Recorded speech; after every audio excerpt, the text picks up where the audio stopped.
Hey everyone, welcome to the Splinterlands Town Hall. It is November 21st, about 7 p.m. Eastern Time. It's going to be quite a town hall tonight, I think. I'm not even sure how to start with the introduction of this town hall. We have a big group here tonight. We, of course, have Investigator and Nate here, as always. We also have Blaze here again. I think Blaze is probably going to be a regular going forward to give us the marketing update for the game. So we're going to hear from him in a little bit. We also have Cryptomancer here to give an update on land. We have Patrick here, PJ on Discord, you might know him as, to give an update on validators, which are getting pretty close to launching, which is super exciting because that's been a many-year project that is getting really close to the end. Before we get into all that, I want to give my usual kind of high-level overview of where we're at in the Splinterlands ecosystem. Um, yeah, I mean, things happen very quickly in this industry. I feel like things are in a very different position than they were a month ago, the last time we did the town hall. With obviously there was the election in the US, and regardless of where anyone falls on that, it has completely changed the regulatory landscape. It seems around crypto in the US, which is fantastic for a project like Splinterlands. I think it greatly decreases a lot of the risk factors that we may have faced potentially going forward. Obviously, Bitcoin has been having a great run, which is typically how the start of another bull cycle in crypto starts. Um, and at Splinterlands, we are doing everything we can to position ourselves to capture as much of the move and excitement that could potentially be happening over the next year as we possibly can. Also going to make sure we learn from mistakes of the past and don't overdo things or go too overboard. And make sure that there will probably be another bear market that happens after the next bull market, and make sure that we are fully prepared to weather that um, better than we were last time around. Um, from the business side, we talked about last time about our expense reduction efforts. I'm very happy to report that our expenses are pretty much down to around the break-even level for us, which was our goal. And despite that, our team, as you have probably seen, has been delivering still at a breakneck pace of new things. So we, haven't really slowed down much at all as a result of that, which is fantastic. And barring any unexpected events, which are always a possibility, we're just in a really good position to keep operating and building over the next year, um, which again I think can be pretty fantastic based on the way things are starting to shape up. Um, some of the things we have put out recently, like the Hall of Legends promo card sales, that the third sale just recently ended. We have the 100-day auction for Heloise the Hollow. I was just able to pick mine up last night, which was super exciting. Um, those are both going extremely well. Myself, and I think a lot of the team is very happy with how those are going. Looking forward to seeing how it finishes. I mean, ultimately, those things they both help the company to have the funds we need to continue to operate going forward for a while, and it looks like they will also generate a positive return on the investment made by the DAO to make them happen. So it's really kind of like a win-win for everyone here, and so that's really encouraging and exciting as we go into the next year.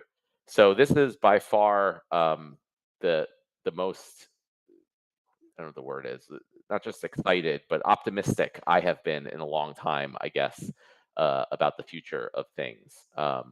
So that's just, it's invigorating. I think a lot of people in the community are and in the team are kind of seeing the same thing and sharing in that optimism. And we're going to do everything we can, like I said, to capture all of the energy and excitement that we expect to kind of pour into the crypto industry this time around, and bring that into Splinterlands and keep it here indefinitely, no matter what happens, bull or bear market going forward. So the first thing I kind of wanted to get into was, update of what we're doing with the funds we are receiving from the decentralized Hive fund, the Hive DAO.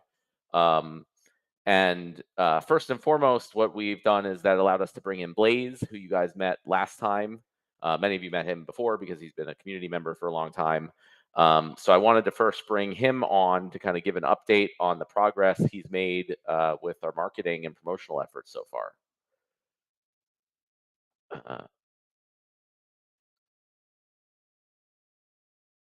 There he is. Hey. So what do you got for us, Blaze? Yeah, thanks for having me. Yeah, I'm pleased to share some updates on our marketing efforts and strategies. The first months have been very productive. I've attended numerous meetings across various departments and have had many individual calls, which gave me a better understanding of how the company operates and how we can leverage each other's strengths. Dialing things in, I've gained access to most of our social media platforms to get those going. I selected X as the starting platform because it's our largest outreach platform, and it makes best use of our time and energy to start. So in the first 4 weeks, we've seen some fantastic momentum on X. Here are some key stats. We have impressions are up by 18%. Profile visits skyrocketed by 255%. On average, replies, likes, and reposts are up over 200%. New follower growth, 34%, and media views are up 325%. So really good first month kicking off with X. The community's been great. We're really having a good time over there. So it's great to see people come out of Discord and head over to X so the rest of the world could see what we have cooking. Numbers are going up, and that's what we want to see month in and month out. In-game spellbooks, 61 purchases over the past month. We've noticed an uptick in daily signups, averaging about 10 or more per day compared to the previous 2 months. Also, a big congrats to all the winners on the recent X challenges. Seeing Dolan, Underboss, and Nomos winning were great. Heard a lot of smack talk about them and how they underperformed, but community stepped up and showed them they're pretty powerful. So that was fun. Congrats again to the winners. Hope everybody's enjoying the challenges and they'll keep getting better. So also a heads up, soon we'll be posting a contest for community members who love creating content, inviting them to make a tutorial video for the updated Splinterlands website. So stay tuned for that soon. In regards to activity for other socials, we'll be strategic about it. Right now, we're going to focus on X, and Scott, Andrew, and I are putting the plan together. I'm still going to need a little more time on that, but timing is everything here. So, for example, we want to ensure that we have a great landing experience for the TikTok audience, because one viral post can bring in many users. So, however, we have to have the platform ready to go. Make sure our mobile app is up and working and they have a great experience. So we have to dial in a few things before we start attacking that area of social. Regarding growth and partnerships, we're actively engaged with some big accounts and companies that align with our game. We're having private discussions and building connections right now. So no names yet, but we are building our connections so we can hit 2025 hard. So while this will take some time, we're finalizing our plan and we will ramp up our efforts in these areas. So looking forward to the next town hall to have Scott and Andrew on so that we can go into details on what we've been working on. So that's what I got. Yeah, thanks. I mean, anyone who's followed Splinterlands on X in particular, which hopefully everyone listening to this does, if not, please go do that. Should clearly have seen the difference that's happened so far since Blaze has started. It's been huge and it's been great to see. But really, it's just barely scratching the surface of what we plan to do for our marketing and promotional efforts. Blaze mentioned Andrew and Scott a couple times. Was trying to get them on to the town hall tonight, but we had some technical difficulties and it was kind of last minute. So hopefully in December. But I think I'd mentioned them last time. There's Andrew Wall and Scott McCarthy from Not Corrupt Media is their organization. They both were previously, they led the marketing team at Illuvium, which some of you may have heard of. And so they are, extremely well versed in this space, specifically around marketing. So we've used some additional of the funds that we were receiving from the Hive DAO to bring them on a part-time basis to work with Blaze to just build out the long-term overall marketing vision and strategy that ultimately Blaze is going to be in charge of implementing. So hopefully we'll be able to have them on in December for the town hall. To talk to everyone, meet the community and kind of give you their high level vision and what they're bringing to the table. But we, expect to see a ton more coming out of the marketing side of this within the next few months and ultimately leading up to the Conclave Arcana launch next year. And additionally for the DHF funding, we've been able to keep Mancio on the team. For those of you who know him, he's one of the developers that's been working with us for a long time. And he's specifically working on the mobile experience and the onboarding experience, which is, all part of what the DHF funds, were allocated for. Marketing efforts are not going to work if we don't have a mobile experience and we don't have a good onboarding experience. It's just going to be a waste. And I'm also excited to announce that StudKev has agreed to help us create our new mobile app. So those of you who don't know, StudKev is the Hive username of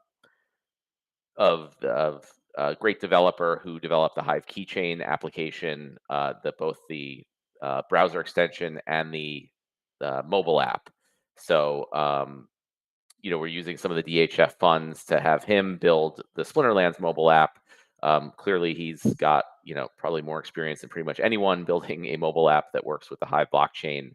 So this, all the different pieces are sort of falling into place now for those things that we are looking forward to probably within the next few months. We're targeting, Q1 of next year for the mobile app to launch, if we can, and again to start the real marketing and promotional push. So on the last town hall, I talked about a bunch of different projects that we have planned for the next few months. So I'm going to go through all those in a little bit. We're going to bring on, like I said, Cryptomancer to talk about land, Patrick to talk about validators. I'll kind of chime in on the other projects. Those of you who checked our blog or saw the post on Discord, we just dropped the details of the new upcoming format, which we were previously calling hardcore mode, but have recently changed to survival mode. So if you haven't seen that, check out our blog. We're going to be talking about that pretty significantly later on. Before we get to all that stuff, I want to turn it over to Investigator to talk about all the stuff we've released from the development side, which is a ton, and kind of what's coming up in the near future. And then we'll go over to Nate for a creative update, and then we'll get into the meat of the upcoming projects.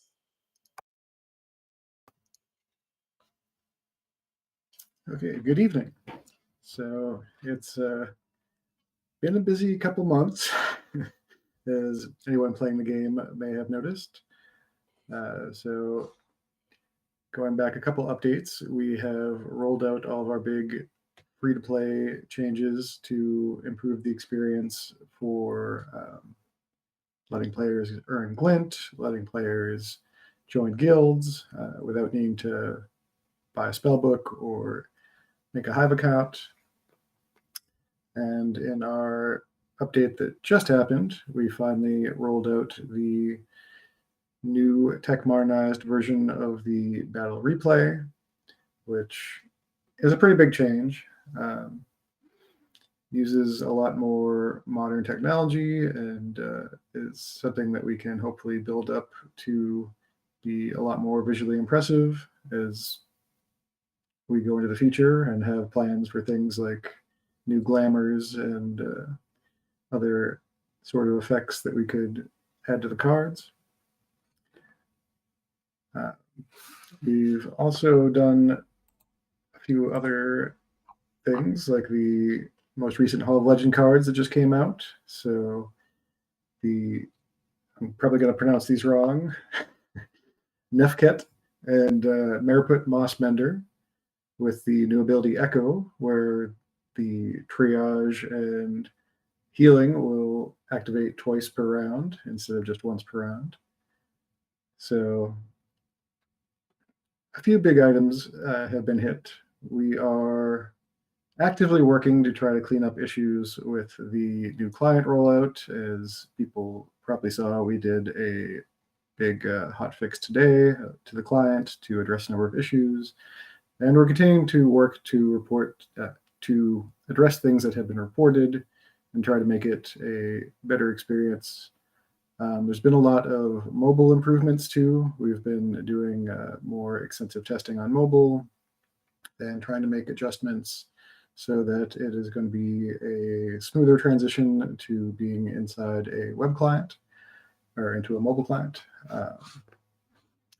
So right now we've only got one more update planned for the year, kind of a post-Thanksgiving, pre-Christmas update with a few big items that were really seem likely that we'll get out at this point, though it's still in development. But so our targets for that are to get out the new ambassador program that was from that past DAO proposal earlier this year to rework the affiliate system. So there'll be a tiered system where everyone will earn a share of glint from their referrals, and then people who have had referrals spend up to a certain amount in the game will be able to earn a fraction of purchases made by their referrals. And people can go back and revisit the past proposal for the details, but that should be coming out in December, which hopefully will help with our marketing and give a better reason for people to try to recruit others to play the game. We're also going to be loading up the last Hall Legends because that's going to be our, again, last update for the year. So we'll be loading up the new cards for that. And we are targeting the next rotation of the voucher shop. So there should be, I believe, a new promo card coming in December. Our other items to hit are contextual tooltips. So as part of improving the new player experience, we're going to be putting a bunch of pop-ups within the game that will, give you hints on how to work your way through the site. It's intended to basically supplement the tutorial, which, as Blaze mentioned, we will probably be doing a contest soon to come up with a new video tutorial from the community.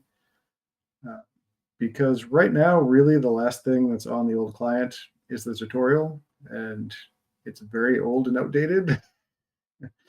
And while we eventually will move to probably a new, fancier introduction to the game sometime in the future, we would like to finally put the last nail in the coffin for the old client, and hopefully we will be able to get that done for next month and have nowhere where it jumps around between different URLs and is an awkward experience.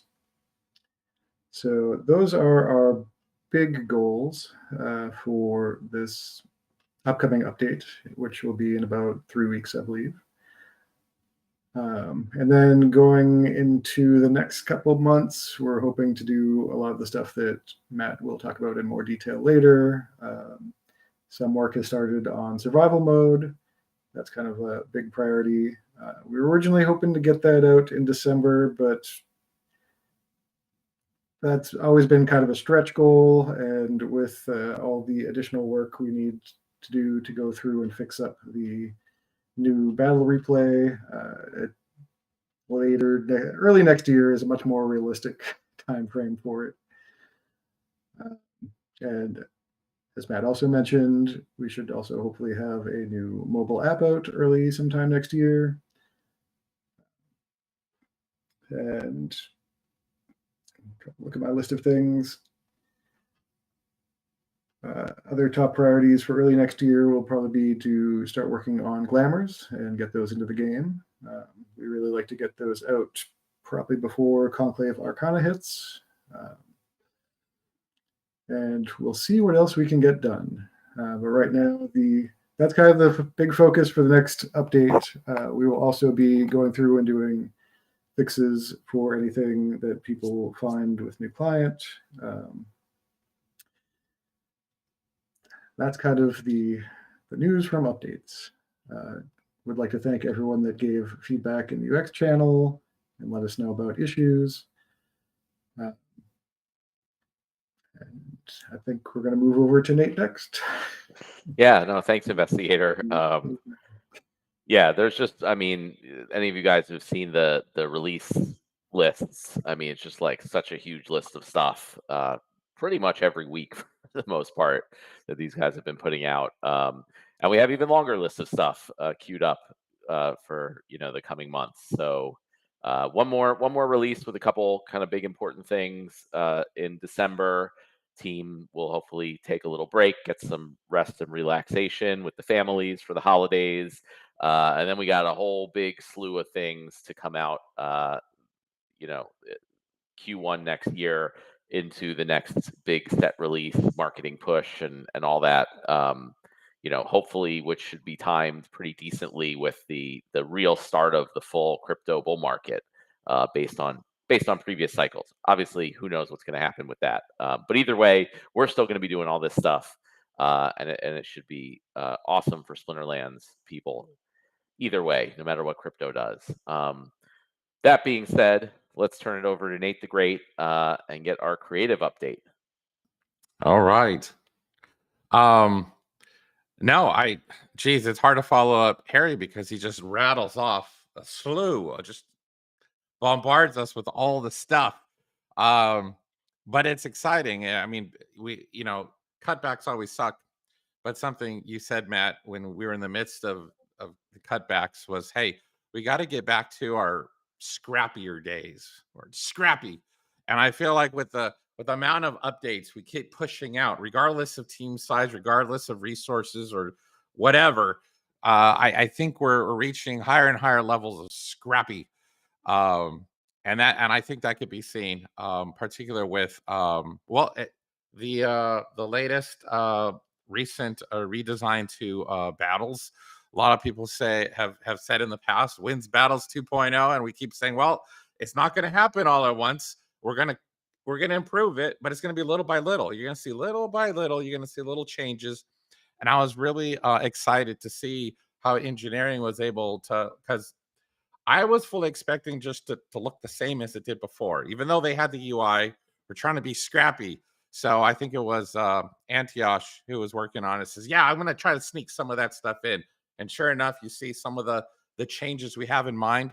It's not stopping there. There's a lot of cool UI and graphics and animations. Yes, even the battlefield in the back. You see how that changed.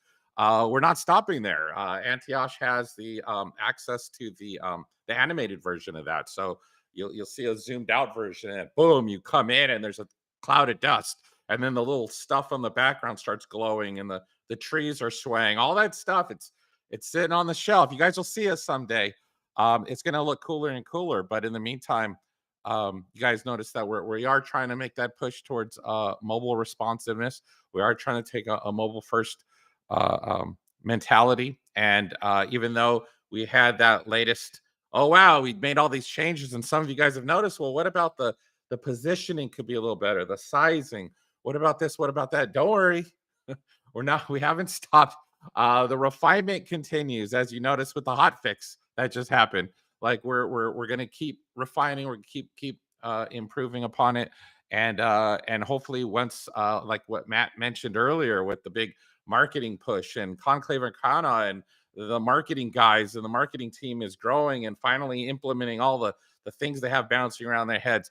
And with ambassador stuff, which I'm about to share, it's all going to come to a head. I see all the pieces coming together. The stars are aligning. I think you guys could see the ducks are waddling into a row. So in the coming months, bam, it's going to be awesome. It's going to be awesome to see the rocket blast off for Splinterlands in the midst of the beginning of a bull market. That's crazy stuff. So let's talk ambassador program. You guys remember back a while back, Bulldog, I believe, popular Splinterlands streamer, had this idea of like, well, hey, we should revamp this. Let's get some organic growth going. And even though the first proposal didn't pass, he passed the baton to Crypto Eater, I think is the one who took that baton and ran with it and got the proposal to pass. And so it's been a little while. You guys might have forgotten about that proposal, but we thought, crap, now that Blaze is on board and we got the marketing guys and, things are happening, we better, let's hurry up and get that. So let's look at the first screen. This right here, what I'm about to share is a redesign of what that ambassador screen will look like. And you'll notice that the first thing you see is a glowing toggle to show the referrals and things of that nature. And I did say we were taking a mobile first. So actually, this is the first layout that was designed. And then it was adapted to the desktop. And that's what we mean by mobile first, is that we do the mobile first, and then we say, okay, from there, let's grow it into the desktop and treat our that's our new design philosophy. And I think it's working out rather well. And we're not stopping there. Every screen, every new layout that we do, we're going to look at it mobile first, and then grow it out to tablet and desktop and so forth.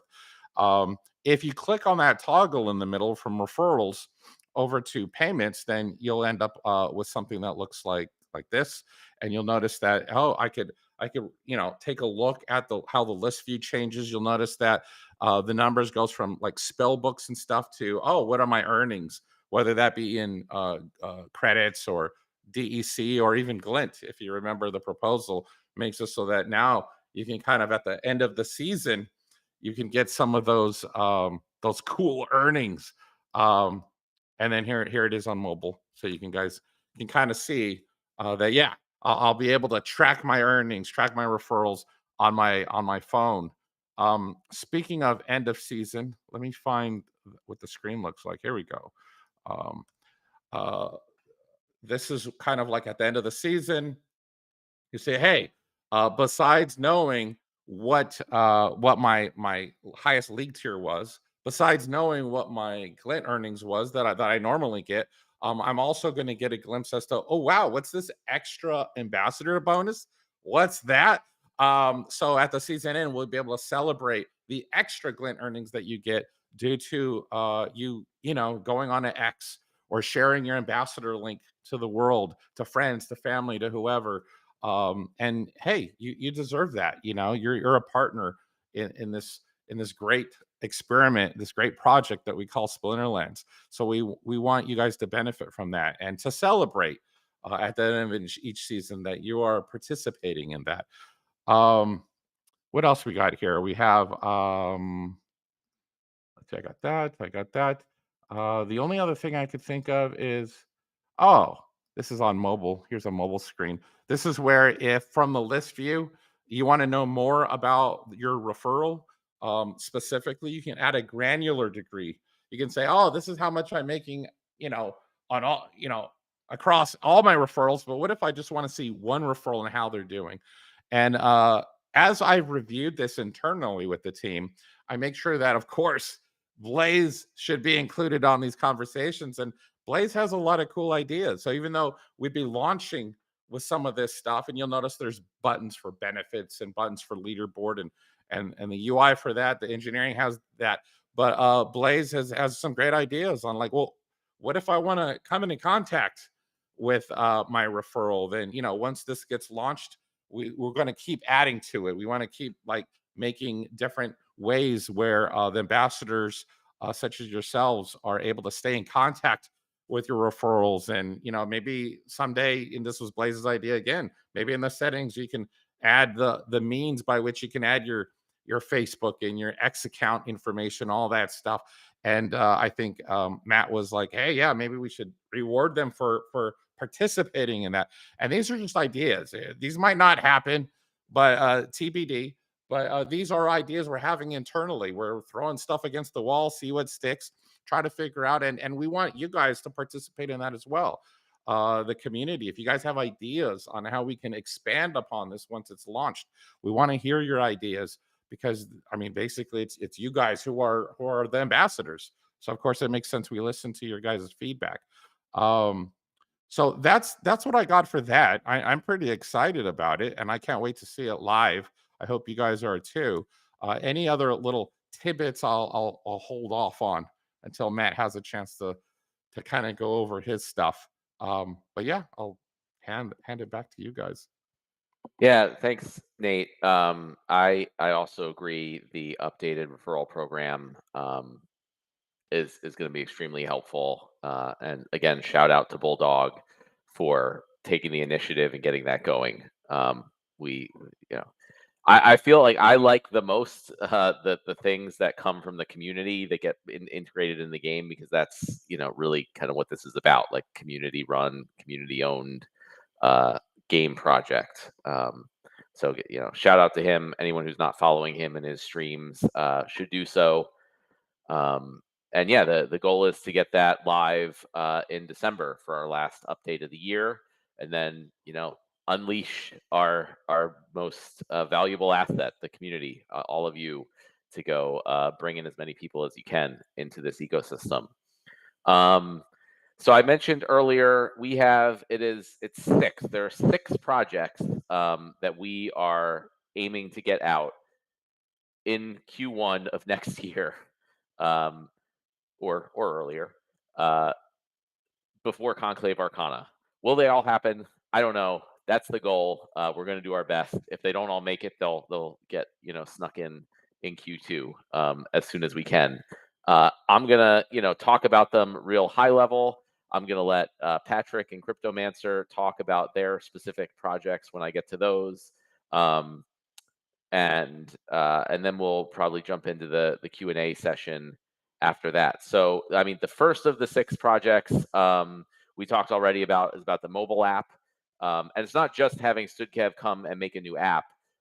You know, Investigator talked about the new. He mentions the new client, and, you know, the battle screen being updated to the new client. I mean, the new client basically means we have upgraded the entire game website, every single page in the entire game website over the past year or so, probably more than a year, basically to use modern coding techniques and things like that that will allow it to be, you know, automatically work on mobile and desktop, allow it to, as Investi said, you know, add cool new animations and all these things that just like were much more difficult or not possible, you know, how the app was initially. So there's the expression of like changing out the engine of a train as it's moving.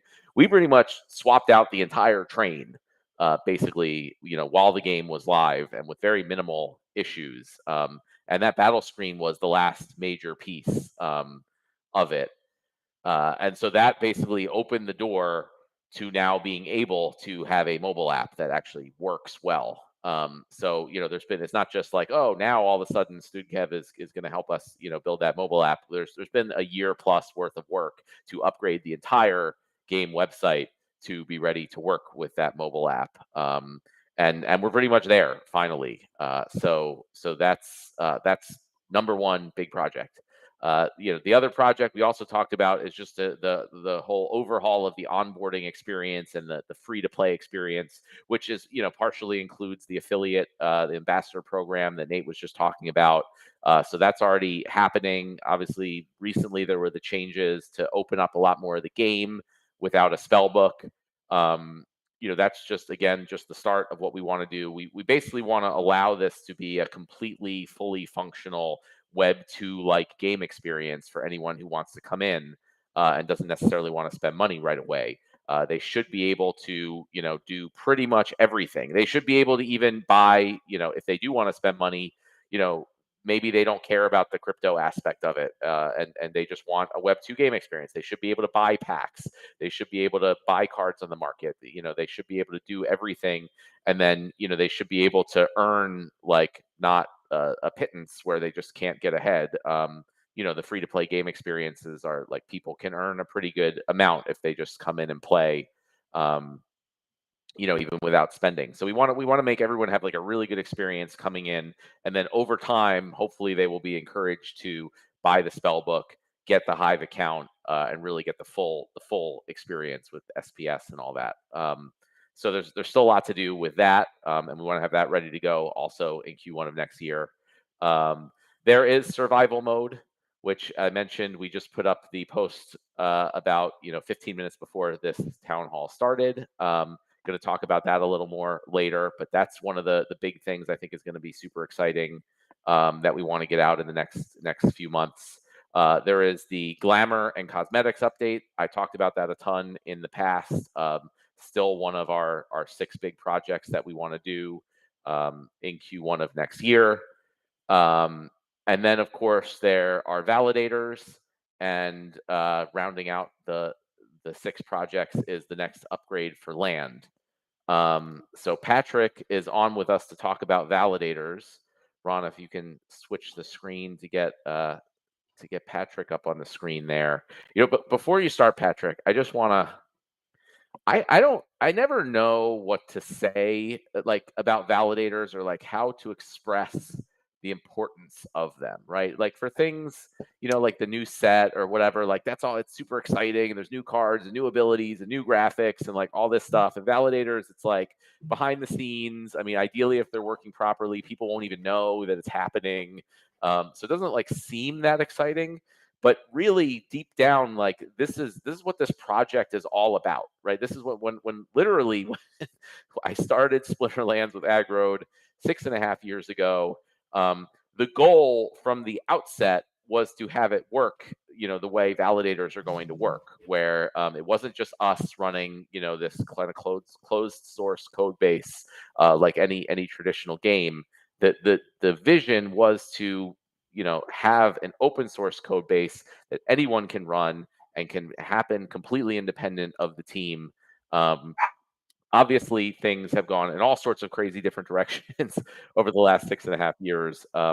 But it's, from my perspective, at least, this is kind of one of the biggest things, in my opinion. Like this, so many people over the years have said, why don't you guys create your own chain also, and things like that. I mean, this is our own chain. We're calling it SPS chain effectively. And you might say, oh, well, but it's still using Hive. I view Hive as more, it's like a tool that we're using. So, it does all of this stuff already out of the box, so we don't have to rebuild it. Like we don't have a ton of resources. So this is a way we can have our own chain and do it more quickly and more easily by leveraging what Hive already provides for us. So yeah, it's like the culmination of the full vision, in my opinion. And the fact that it's so close to launching is just one of the most exciting things to me, having just like struggled to get here for 6 years. So I'm going to turn it over to you now, Patrick. Sorry if I've stolen any of your thunder.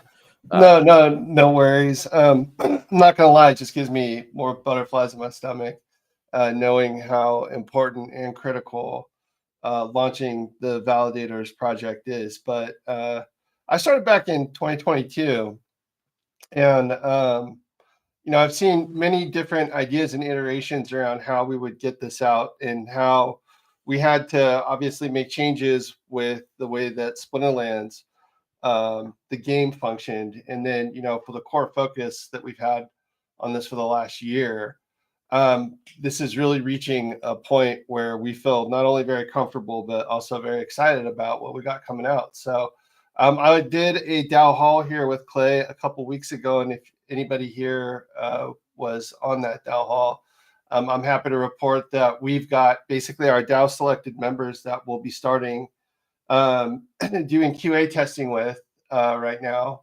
I think we start early next week. I've got the Discord channel, and have most of the people have already been invited to the channel. So I'll start publishing times for us to actually start doing triage on any issues that we have coming up. We have documentation, and then also GitHub. We've had people report issues in a couple different spots here on Discord, a couple on GitHub. A couple people have just reached out to us on Discord directly. But we're going to start managing everything from the GitHub repository. That way we can track all of the new issues as they come in. So hopefully this will be a lot easier for everybody to kind of digest what's going on. I also have a list of validator functions that will be a part of this beta release. I can post those in the channel real quick. Also, I want to say, Nate, that artwork looks amazing. I'm really excited to see that stuff coming up. But besides the point, there's a list of the functions in the GitHub repository that this validator is actually running on top of. Or sorry, these are the functions that run inside the validator. And then lastly,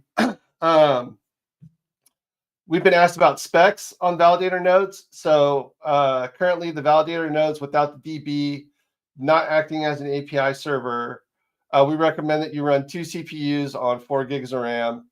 And then if you're going to run it with the database, but not as a full archive node, we recommend 4 CPUs, 16 gigs of RAM, and 100 gig of disk space. And then we'll have more stats around full archive nodes coming up over the next week. Unfortunately, it's kind of an expensive operation for us to keep dumping and loading up the actual databases for us to do it as a dev team, but we have to do it next week anyways.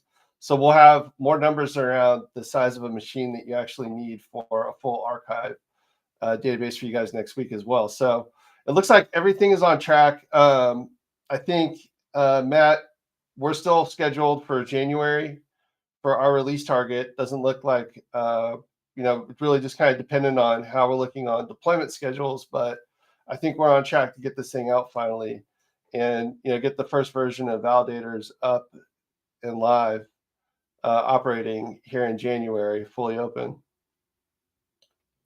Yeah. Again, amazing. So yeah, we're targeting January. So about 2 months away. Our goal is to have the validator nodes live in production, mainnet, whatever you want to call it. And then it's kind of off to the races from there. And obviously just the very basic scratching the surface, the SPS token, and the hope is to expand that very significantly over the coming years, which is why why it was important also that the governance proposal to cover the cost for the developers who are doing an awesome job on that. It's not like you release it and it's done, forget about it. We want to keep adding to it. At some point, we want to move everything over to the validator nodes, from DEC, cards, land, and just have the full project be run through the validator node system. So there's a ton of stuff to do. But that initial launch is going to be a huge thing, and it also just helps. I don't say that it's going to get us a listing. It's very difficult to get listings on exchanges, but it is definitely a step in the right direction, right? Being able to show that we have this decentralized system with open source software that they can look at. That's one of the steps, one of the many steps that will be needed to get that to happen. And the hope is over the years we will get through the other hoops and hurdles and eventually get some big listings through that. But this is the first step in that process for sure. So the last but not least of the 6 projects that we are hoping to get out in Q1 of next year is the next update for Land. Land is another one of those projects, unfortunately, that has been going on for far too long. But progress is being made, and we have the man, the legend here with us tonight. Needs no introduction, Mr. Cryptomancer. How you doing? Hello, everyone. It's been a while since I've been on one of these town halls, so very good to be with you here this evening. And I've got a nice juicy Land update for you. So I have been spending the last few months steadily grinding away at what we're calling Land 1.75, which is the next big milestone for the Land project, the next big stepping stone on the way to the holy grail of items and spells and everything else that's part of the Land 2.0 white paper.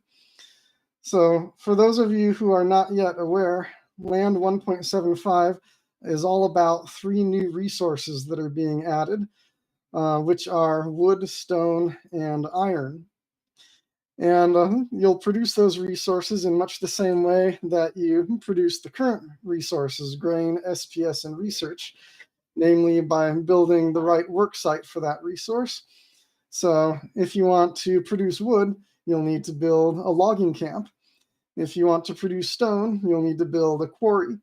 And if you want to produce iron, you'll need to build an ore mine. It's also worth noting that iron is just one of 5 different types of ores that are in the Land 2.0 white paper. And eventually the ore mine will be able to produce all of those different types of ores. But for Land 1.75, we're starting with just iron to begin with. So I have a new graphic here to show you with the overall status of the project and the full scope of Land 1.75. So let me put this into the chat. Here we go. All right. So Land 1.75 can be split roughly up into 4 big major components, which are indicated by those 4 giant circles you see there. And it will be released in a couple different big releases, which I'm calling Phase 1 and Phase 2. There's also a couple miscellaneous smaller things that don't really fit into one of the big chunks. Those are the 2 smaller circles that you see there. I'm not going to talk so much about Phase 2 today, which is an update to the production and harvesting system. That's still a ways out, so we'll get into the details of that later on once it's closer. What I'm focusing on right now is everything that's in that Phase 1 rectangle, which is all to do with the new resources. So in addition to the new resources and the new work sites, there's some new features that go along with all that. One big important change is that you will no longer be able to build every type of work site on every type of plot. Now you'll only be able to produce certain resources on certain plots. So for example, if you want a grain farm, you'll only be able to build those on plains, rivers, bogs, and lakes. If you want to produce wood, you'll only be able to build logging camps on swamp, forest, tundra, or jungle, etc. You can see that in the picture there. So that's going to be a big change that'll shake things up a lot. And you might be thinking, one important question that comes to mind immediately about that is, what's going to happen with grain farms that already exist on other types of land? Like, what happens if I have a grain farm that's on a desert? Do I still have that or what? So when Land 1.75 releases, initially you'll still have that grain farm on that desert. But the first time that you do a harvest on that grain farm, you'll get one last harvest of grain, and then it will automatically transition to the correct type of work site for that land. So if you've got a grain farm on a desert, it'll turn into a quarry. If you've got a grain farm on a forest, it'll turn into a logging camp, etc. And that'll apply for any type of harvest operation.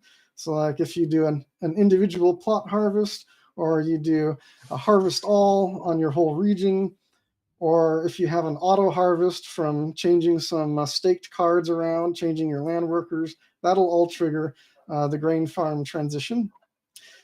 So all of that stuff is done, it's coded, it's working. I've tested it, it's great. So that whole bubble is taken care of.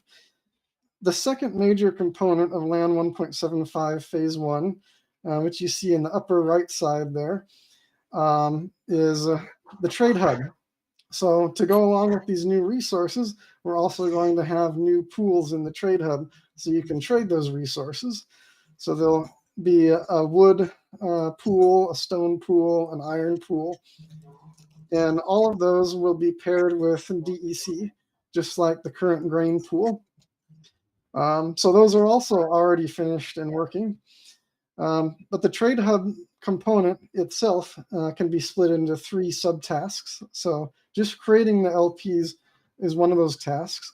The second trade hub task, which is what I'm currently in the process of working on right now, is a feature that I really think should have been in there from the very beginning. It has been sorely missed and is one of the things that I really wish was there the most myself. And that is keeping track of the fees that you earn from your liquidity positions. So everyone should be aware that when you do swaps on the trade hub, there's a small fee that's taken out of the swap. And a portion of those fees goes back to the people who are providing liquidity in the pools. And right now, there's no way to really see how much you're earning from that. I mean, you know that theoretically your position in the pool is increasing as those fees accumulate, but you can't really tell by how much. So starting with LAN 1.75, you're actually going to see that information tracked. You'll be able to see it on the screen for each of the pools, so you'll know exactly how much you're making there. Now, unfortunately, because of the design of the system, there's no easy way to kind of back populate this information previous to the LAN 1.75 release. So you're only going to see these fees start to be tracked from the LAN 1.75 release onwards. And the third part of the trade hub is direct resource-to-resource swaps. And that is something that I've not started on yet. That's the next thing on my list. And by that, I mean you'll be able to say you have some grain and you want to trade it for wood. Right now, since all the pools are paired against DEC, you would have to trade your grain for DEC and then trade your DEC for wood in 2 steps. But with LAN 1.75, what you'll be able to do is go directly from grain to wood in one single operation. And behind the scenes, the system will still utilize 2 pools because they're still only going to be paired with DEC. So when you say, I want to go from grain to wood, behind the scenes, the system will first swap grain to DEC, and then it'll swap DEC to wood. But from your point of view, it will just look like one single swap from grain to wood. And the fees for that will simply be split in half. Half the fees will go to one of the pools that's being used, and half of the fees will go to the other pool that's being used. So that should work in a very intuitive and smooth manner from the player's point of view. Then the third and final big component for LAN 1.75 Phase 1 is that there's going to be a significant change to how SPS and research is produced. So right now, you just have to feed your workers grain and you get your SPS and your research. Well, it's going to change so that in addition to feeding the workers grain, you will also have to provide some mix of wood, stone, and iron as inputs in order to get those SPS and research outputs. And that's going to be a huge, huge thing for the land economy and ecosystem, I believe. Right now, we don't really know exactly what the mix is going to be. Like, we don't know exactly how much wood or how much stone or how much iron you'll need to provide in order to produce one SPS or one research point. Probably we won't know the exact numbers until very close to the release. That's something that we'll decide later on. But of course, once that's firmed up, we'll let you know, probably very close to the release. So that's where we're at right now. And you can see from the diagram here that roughly half of the work, or maybe a little bit more than half of the work, has been completed for this Phase 1 project. Some of the trickiest bits still remain, I would note, but progress is going pretty steady, and I'm pretty happy with it. As far as timelines are concerned, it's still too early to talk about an exact release date or even an exact release month. But based on current progress and where we're at, I'm fairly confident that you will see a Phase 1 release sometime in Q1 of next year. And as far as Phase 2, the update to the production and harvesting system, I think the earliest that we might see that is the end of Q1, or possibly sometime in Q2, depending on how the rest of phase 1 goes. So we'll have to see. So with that, I have a bunch of eye candy to show you. Nate's not the only one that has eye candy. He doesn't get a monopoly on it this time. So let's What? see. Yes, you gotta share a bit of the love sometimes. So here's the first screenshot that I have for you here. All right. So this is showing the map view. And if you look at the bottom left corner of that, you can see that there's a new resources filter that has been added. So this will provide a nice way for you to see exactly how many plots you have that can support each type of resource. So you've got your grain, wood, stone, and iron there. So for example, if I want to see, well, what plots can I build a logging camp on, then I can click on that wood button, and it'll filter out the map to show just the plots that can support logging camps. So that'll be really useful to see the exact mix that you can come up with there. And let's move on to the next one. All right, here's the next one. So this is showing the region overview. And if you look in the top right corner there, you can see the new resources have been added on. So just like the existing resources, you can see how much wood, stone, and iron you've got overall. So you can kind of get the feeling here that we're extending the UI for LAN 1.75 in all the obvious ways that you might think of when you think about new resources that are being added. We're taking what's already there and extending it in logical ways to show the new resources. So that's that one. Then we have the next one here. Okay, this is showing the harvest all screen. And again, you can see it's been extended to show the 3 new resources.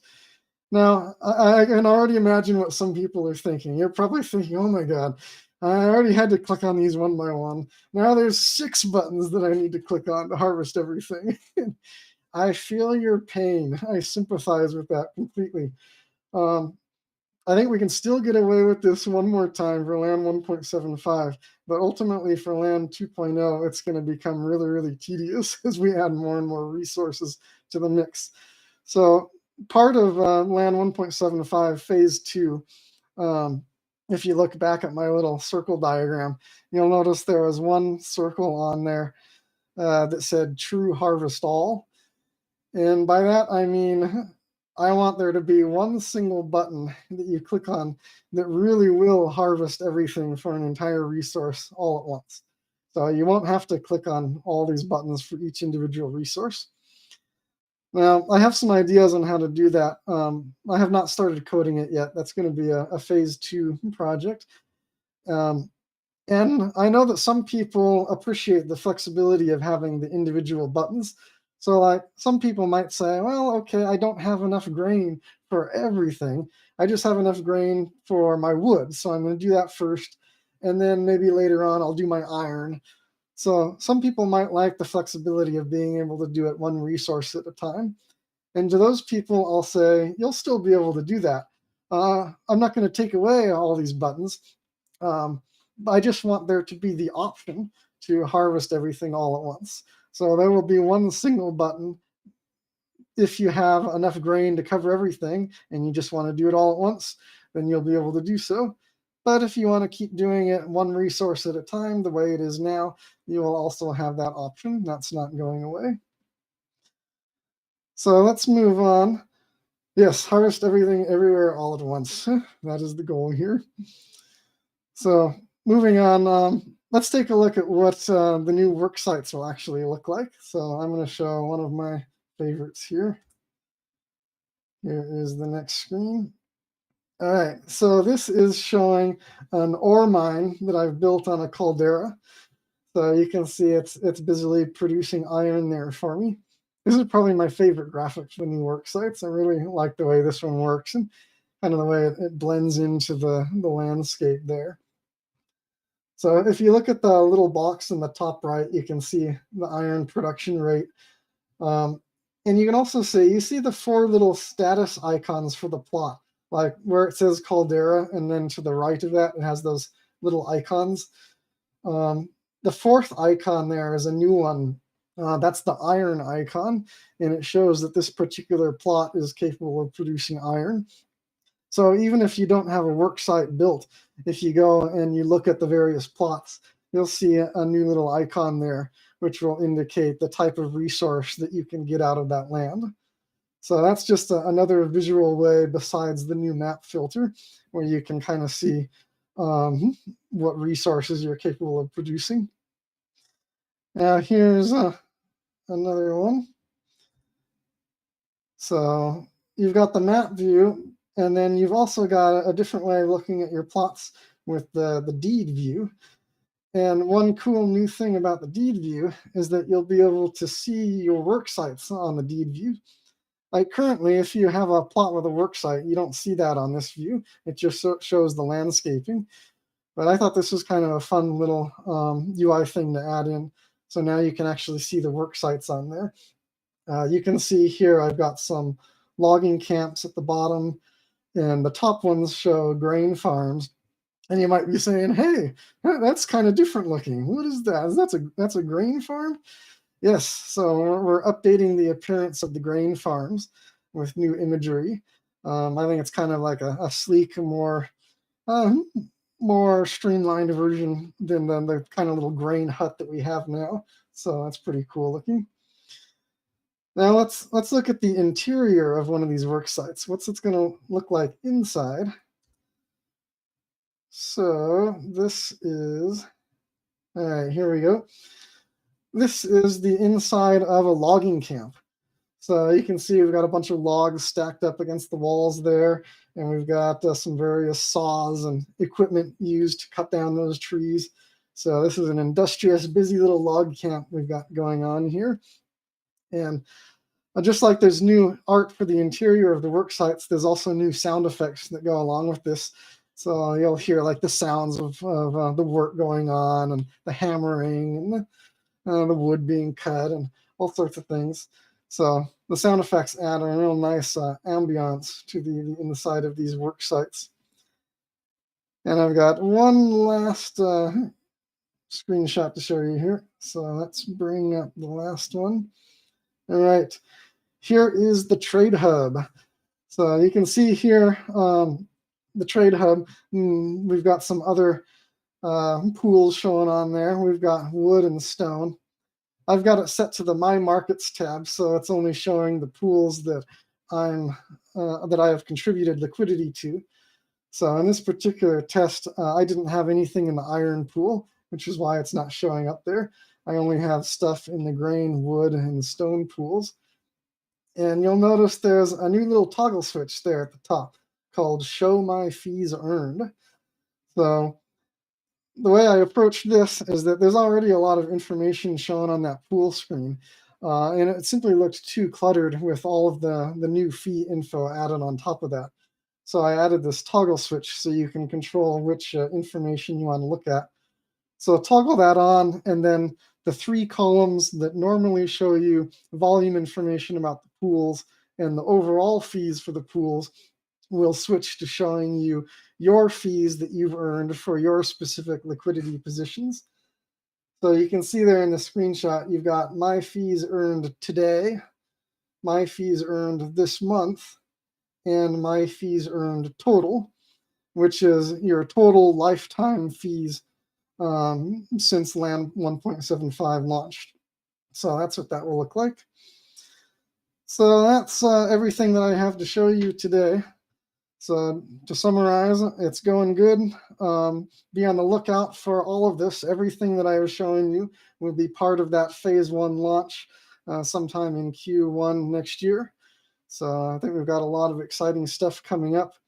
And I think we're going to see a lot more activity in the Trade Hub as well.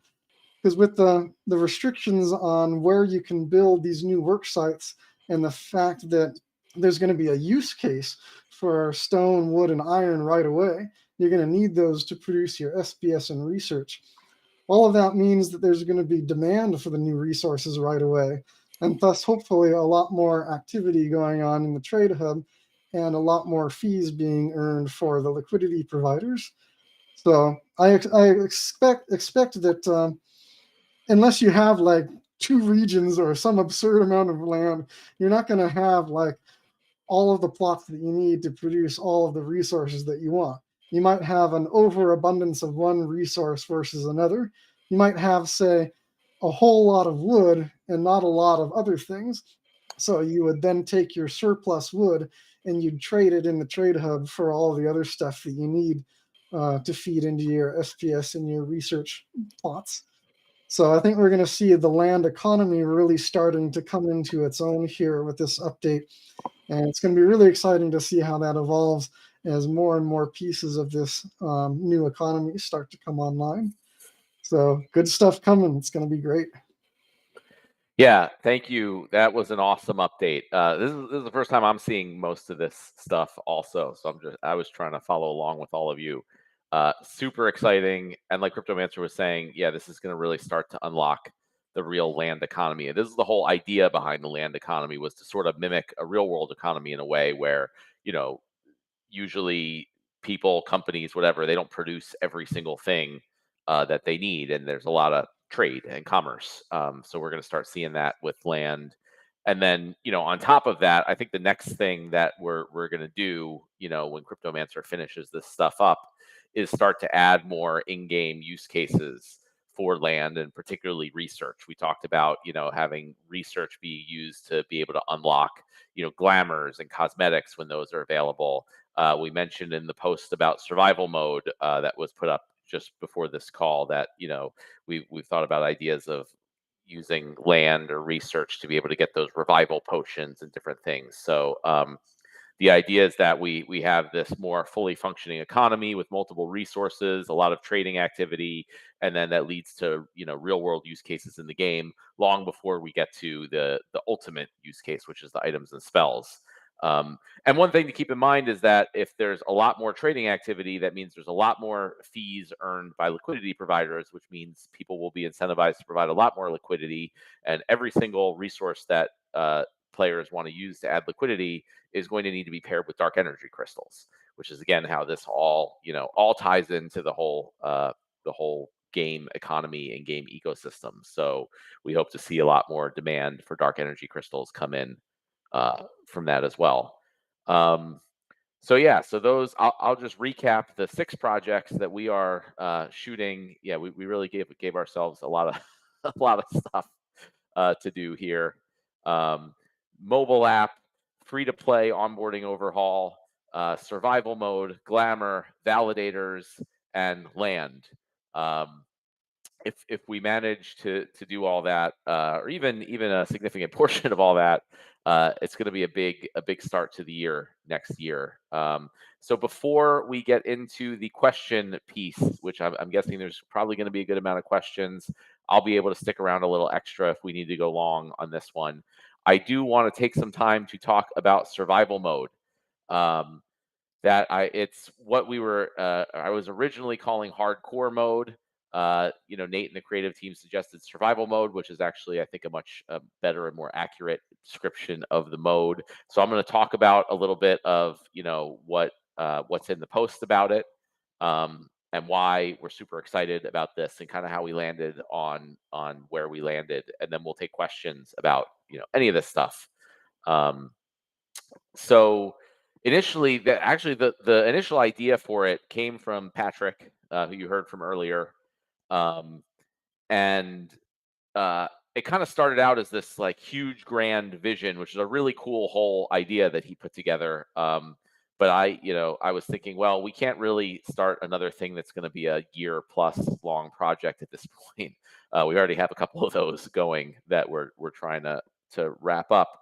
So I took it and was like, well, how can we take this concept, which is awesome, and bring it into something we can actually get out again in Q1 of next year? And that's how we ended up at survival mode. So I mentioned in the post that everyone on the team And I expect a lot of the community members have all sorts of cool ideas about, oh, can you add this? Can we do this? How can we do this? Like, there's so many cool things. We want to get to those cool things, but the initial version is just like the simplest way we could get this concept out. With the resources we have in a short time frame. So for those of you who haven't checked out the post, survival mode is going to be a new format in addition to Modern and Wild, with two core changes. And the two changes are that, one, there's going to be no energy required to battle. So you can battle as much as you want in survival mode. The second change is that when a card dies in survival mode, it is dead, and it cannot be used in any battles at all whatsoever. Survival mode, modern, wild, tournaments, guild brawls, it can't be used until a cooldown period has expired and it comes back to life, because these are magical cards that can do that. So basically, the whole idea of this is that the cards themselves are the energy. So the amount of battles you're able to play really depends on how many cards you have. Obviously, the better you do in battles, the fewer of your cards will die. You'll be able to play more battles than someone else who loses more battles.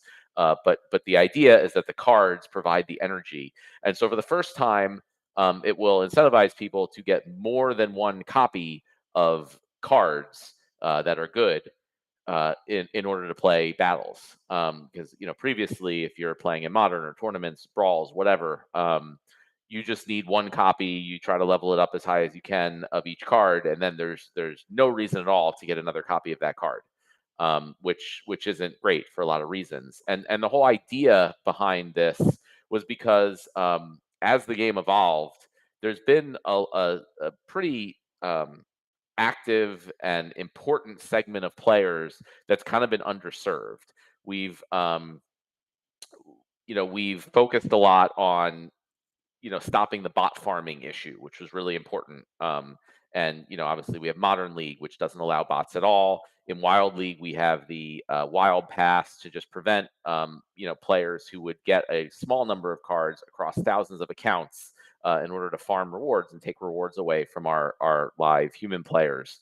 And that was really important. But at the same time, we also kind of alienated a lot of people who were putting a lot of money into the ecosystem. We saw, card market volumes fall off dramatically. We saw rental volumes fall off dramatically. And even people like myself, there's like a large group of people that, don't necessarily have time to spend battling. But they do have large collections of cards and often multiples of lots of cards. And those cards are kind of, they either sit there idle, or we have to, set up a whole bunch of different accounts and, shuffle cards around all these accounts and find scholars or use bots. And it's just kind of a difficult experience. But, for people like myself and other people I know, we wanted to kind of create an experience that was more tailored to their play style, because these are people who will put in a lot of money into the game, and they kind of want a game that's less about actually sitting there and picking the cards for every team, and just more about passive collection management. And that's where survival mode comes in. So it's less about how good are you in a particular battle, right? It's not like, what's my win rate? It's more about, how can I set up my collection in a way that allows me to, rise on the leaderboard in this new format? So initially for survival mode, it will be an open format. There's going to be no pass or buy-in required to play. Bots and automated services and battle helpers and everything will be allowed. It will have its own separate reward pool, so it's not taking away from the reward pools in Modern or Wild. And in fact, if some players from Modern and Wild move over to survival mode, it may leave more rewards for the players who stay in Modern and Wild leagues. Initially, the rewards are going to be subsidized by the company. We're going to put up the SPS rewards and the leaderboard rewards. The SPS pool, we're planning to do the same size and work exactly the same way as the current Modern and Wild pools. The leaderboard rewards are still TBD. And our hope is that, we start that initially, and if players really like this new mode and it's successful, we will plan to put up a governance proposal to hopefully have the DAO potentially allocate some of the SPS available for the ongoing rewards in this mode. But the idea again is that there's like a large group of players um, who I think have been underserved recently, over the past year or two in Splinterlands, and that this mode is going to target. This is not a new player thing. This is not part of the new player experience. This is for kind of veteran players that have large and deep card collections. For the people who like only have one copy of most of the cards, or who have lower level cards, they should still play in modern format or wild if they have older cards. Like, that's not going to change. This is for a different group of players. It's for potentially the people who used to run bot armies. They'll now be able to consolidate into one account and participate that way. And those people, again, put in hundreds of thousands of dollars into the game in the past. And it was a problem in the way it was set up, in that they were able to like farm rewards and kind of exploit the system. But this is allowing them to use the same kind of play style that works for them, but without affecting the real players, without taking rewards away from anyone. And it's people like me. I have tons of extra cards. I bought a ton of Rick Launeman and all the other promo cards because I want to get the gold foil ones. So I have a bunch of regular foil ones, and I'm not going around spending time setting up a bunch of different accounts and running bots. Now I'll be able to utilize all those cards in survival mode, and the idea is hopefully it will incentivize people to go out and then start renting and start buying cards on the market. There are a ton of cards, especially in Chaos Legion. Although this is not specifically geared toward Chaos Legion, it kind of inadvertently kind of directly targets Chaos Legion, in that there are so many cards in Chaos Legion that are really good cards, like fantastic cards, really powerful in battle. But they're super cheap just because there's so many of them, and there's no once players have a copy of the card, they don't need anymore. Now that's all going to change. So all of a sudden, it's going to behoove players to go say, Deep Lurker or something, just off the top of my head, like relatively cheap for its power. I might want 100 of those, so I can play as many survival mode battles as possible and get a large portion of that reward pool. And I want to talk about quickly the cooldowns for the cards. So I mentioned if a card dies in a battle in survival mode, it effectively goes on cooldown, where it cannot be used in any other battle until the cooldown is up. And the cooldown in the post, it lays out the exact formulas and numbers. But the idea is that the higher level a card is, the lower its cooldown. And also the higher rarity a card is, the lower its cooldown. And then gold foil versions of cards will have half the cooldown of regular foil versions. So if you have max level legendary cards, they'll be able to be used much more often than lower level common cards. And again, all the details are in the post. And on top of that, we're going to add a new potion to the potion shop. Called it's called in the post revival potions. I think I heard from Nate, and he can correct me if I'm wrong, that we're leaning towards Phoenix potions, rising from the ashes, I imagine, but the final name still TBD. So if players want to use their cards more often, they can buy these potions and revive their cards so they can battle again. And I mentioned at the beginning, but I want to reiterate, this is just sort of the MVP, the minimum viable product that we could put out in the very near future. But the thinking is, once we kind of see how this goes, we want to expand on it. I mean, assuming people like it, assuming it's successful, there's been all sorts of ideas, and we want to just keep building on this mode. So possible ideas are a modern version where only newer cards can be used.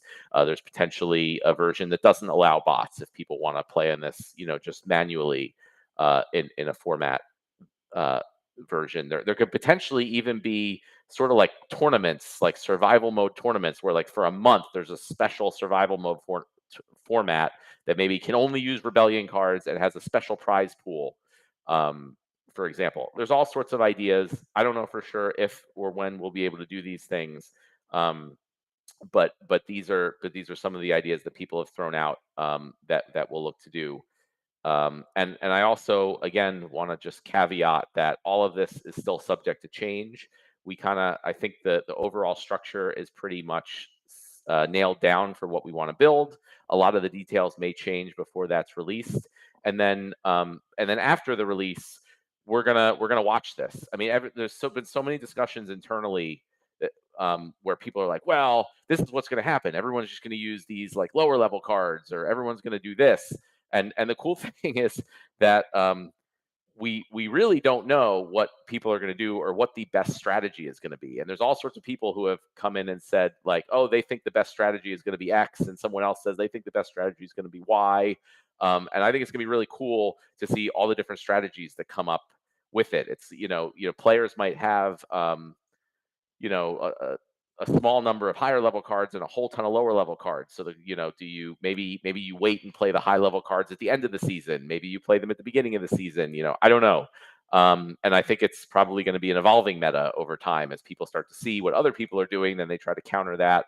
And it's going to be, people are going to figure out, is it better to have higher level cards with lower cooldowns? Is it better to have more lower level cards? I mean, ultimately, generally, we want to encourage people to level up their cards as much as possible in every way, shape, or form. But ultimately, if it seems like it's better to get a bunch of lower level cards for survival format, that works too. As long as we see an increase in engagement, an increase in market and rental volumes, it works either way. So we kind of have no idea how this is going to go and how this is going to turn out, but we're going to watch it very closely. And we're going to take community feedback, and we're going to iterate on it. So this is we'll take questions in a minute. I'm sure there's a bunch of questions about this that we'll answer, but I'm pretty excited about this mode. I was initially kind of skeptical about it when Patrick brought it up, and we had a number of discussions about it. But once I really understood that there's really this, it's funny because I'm in this group of players myself that I feel has sort of been underserved, and that I have a lot of duplicate cards that are not being utilized. I've become more and more excited about the opportunity here, and just like how, even though it's only 2 relatively small changes from our existing formats, it just kind of creates a completely different way of playing the game, which we just have no idea how it's going to work out, honestly. So yeah, I mean, and the cool thing is that it's relatively easy to implement, in that we expect that we can get this out in January, which is pretty soon, and that includes all the holiday breaks and everything. So it's coming pretty soon, and we look forward to people starting to prepare their collections, as we said in the post. One thing is summoners might be pretty valuable in this mode. I'll mention that the summoner will be considered to have died in the battle if you lose the battle. So if you lose the battle, if your whole team dies, then your summoner is also considered to have died. If it's a draw, neither summoner will die, but any of the cards that die will still be on cooldown. But summoners are some of those cards that you need, obviously, for every single team, and they limit the level of your other cards. But those, they're not too many cheap summoners relative to the other cards. So that's one thing that'll be interesting to see. What happens with the summoners, and if people have enough summoners, and how many battles they're able to play. In addition to also the Chaos Legion cards that I mentioned. So it's just, I keep saying like all the different things that we're doing, like I'm super excited about that. But honestly, like everything we're doing is, in my opinion, extremely exciting, and that I'm things that I'm really looking forward to. I mean, if they weren't, we probably wouldn't be doing them, right? So we've taken like probably hundreds of ideas and went like, which are the coolest ones that will have the most impact that we can realistically do in a few month time period, and just like whittled it down to those. So like the cream of the crop ideas. And that's what we're focusing on. I just want to open it up. I don't know. We got a bunch of people on the call. Does anyone want to come in or add comments on anything we've talked about before we jump into questions? Yeah, if you want, I could show at least some of Creative's exploration. Yeah, to how get could I people- forget? Nate has some eye candy, I think, to show for survival mode, and what they're thinking about how that might look. Yeah, not a lot, but enough to hopefully help people visualize what you're saying. Because I know when you first proposed the idea of hardcore mode, I know I, along with probably a lot of community members, was like, well, you could. Why are you doing that? Oh, that's why. Can you do it this way instead? Can you do it that way? Can you do this? And same thing as how you whittle down what PJ's initial vision was. You whittle down, what my ideas and a lot of other people's ideas is that, well, look, we're just trying to get it out. Can we just do that? Let's just get it out. And so yeah, I think what you guys read in the blog post is like, this is the initial first step towards, like, who knows what this morphs into in the future, but it's just like, hey, let's get it out there. And so the screenshots I'll share are UI explorations to figure out, like, okay, what's the quickest and easiest way to kind of like make that transition. So this right here is just a re-envisioning, a reimagining of the modern format. And you'll notice that we just shuffled some stuff around, and you'll see why we shuffled it around. I talked to Harry first. Was like, "Is this a heavy lift?" He's like, "Nah, it's not that big a deal. It's all the same stuff, just kind of reshuffled a little bit." But you'll notice up at the top, there's a new little third format, which is survival. And if you kind of want to get an idea of what that looks like on your mobile device, then that gives you an idea. And it's funny you mentioned StudKev and Hive keychain. So you'll notice that I probably need a poke StudKev one of these days, because I want to poke his brain and say, hey, maybe we can um, maximize the screen real estate that's devoted to what's in the browser. And I could see some opportunity there where maybe if StudKev is able to kind of redesign Hive keychain a little bit so that the browser field is up a little bit and the main menu's down a little bit, maybe we could squeeze in some extra room for other things, like whether it's the battles themselves, and try to wiggle some more room in there for mobile. But yeah, there you go. That's how it might appear on mobile. When you do that little toggle at the top, whether it's in mobile and desktop, and say, hey, I want to switch to not wild, I want to switch to survival, see what that looks like, then you might get a little bit of a different screen. And you'll notice that where typically the energy bar would go underneath that battle button, the cards become your energy, as Matt already suggested. So instead of that energy bar, you now have, well, how many cards do I have left to throw into the fire, right? How many to sacrifice to the Lord of fun and entertainment here? So that becomes your energy, and you'll notice that down below, along with all the normal data that you normally get, you also get some new data points, such as, hey, how many cards do I got left? How many cards have been depleted or exhausted of their energy because they died in combat? How many, do I want to revive any of them? Do I want to revive them all with, whether we call it a Phoenix potion? Or it's funny because on the creative side, we care about weird stuff. So I was like, I imagine in my head this battle mage pulling a wagon full of hundreds or perhaps thousands of potions. And then when it comes time to revive them, they're like chugging them. So I was like, maybe we don't even end up with a potion. Maybe it's called Phoenix Ash instead of Phoenix Potion, because I could imagine them kind of like lifting a little pouch and throwing some ash in the air, and it sparkles and gets sucked into the cards. Who knows where we end up? Everything's TBD, including the names and how the stuff looks. And then finally, how would that look on mobile? I'll give you a mobile example there. So I just thought I would just share some of those explorations, even though they might not be finalized. There might be some tweaking before this thing gets launched. It at least whets people appetite for what this third rank play format could end up looking like, at least in the lobby area. So that's all I wanted to share. Cool. No, you guys, as always, just put out some really awesome looking stuff, which gets me, and I think a lot of people, even more excited for what's coming. So yeah, I mean, Patrick, since this was all, it all kind of originated from you, I didn't know if you wanted to share a few words on your inspiration, or what what you think about the Yeah, whole thing. absolutely. Yeah. So again, one of the reasons that this kind of came about was because I spent a couple weeks going around talking to different players in the community and just taking a consensus on, features or things that may help us work towards making, something like I guess the best term to put, like put some skin into the game. You know what I mean?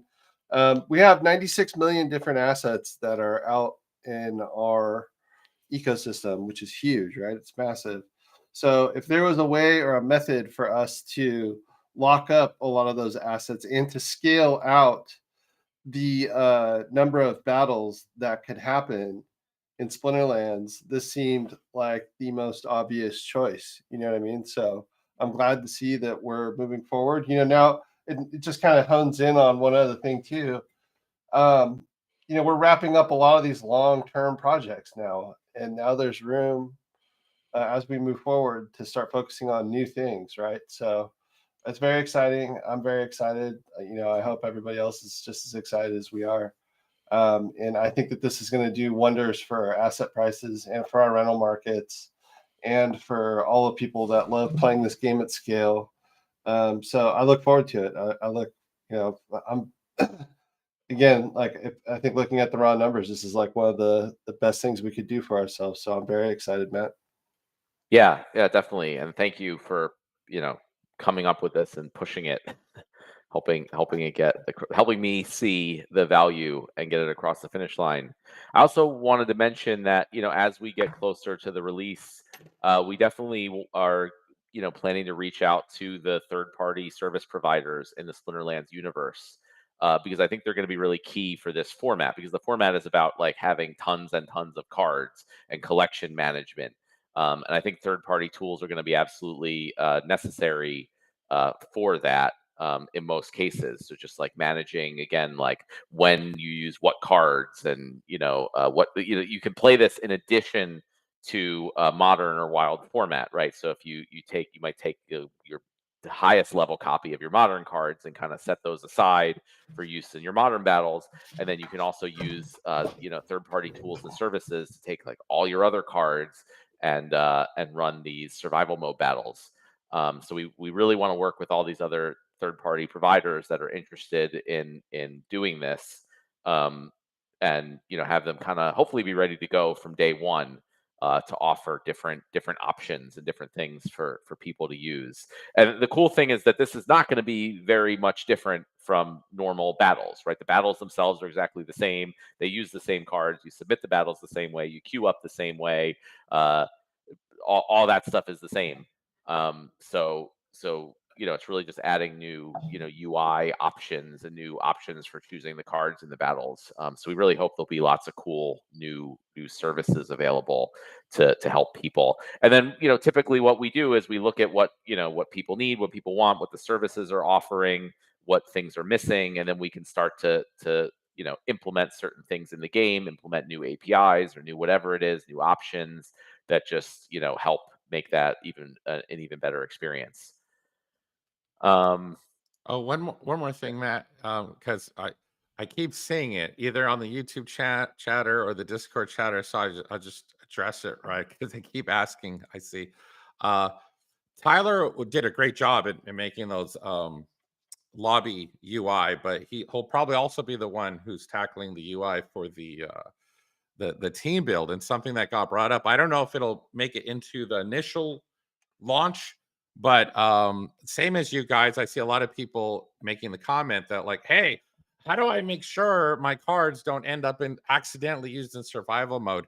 And even though in my head I have this robust tagging system in mind where you can customize tags and put, hey, these are the ones I want to use for land, and these are the ones I want to send on my scholar, and these are the ones I want to do for this.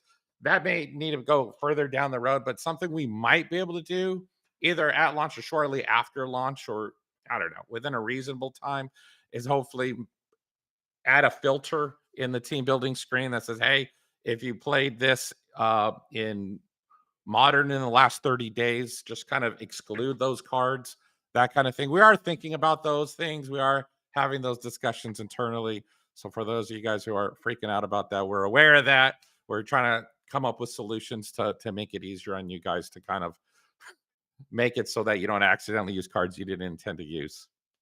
Yeah, and that's also I think where the third party tools and services can come in. There's that's what's really cool also about having so many third-party tools and services, is that they can add things that we're not able to add yet, right? So it's like extra development resources for us in a way. And a lot of times people say, well, it's new players and things, they don't use third-party tools and all this stuff. But this in particular, again, is not a mode for new players, right? This is a mode for very serious collectors. And so I think we can rely. So we don't want to delay getting this out and seeing how it goes, and we want to rely as much as possible on third-party tools and services to kind of add those other things, at least initially. Okay, yeah, I saw questions started to come in. We haven't opened the question time yet, but I think it's time to do that now.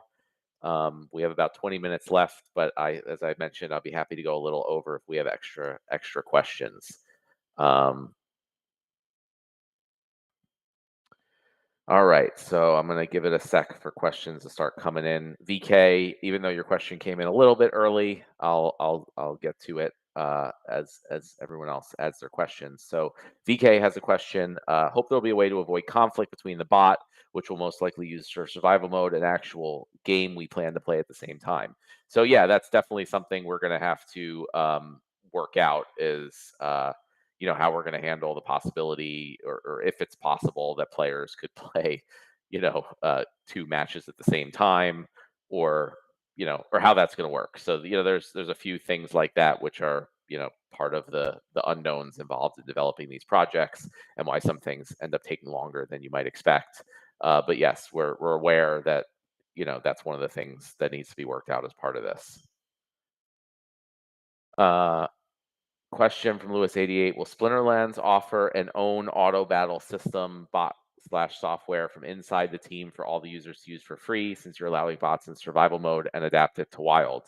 Yeah, that's something that's also been discussed internally too. So not at first. So initially, we're not going to be planning to build and offer something like that.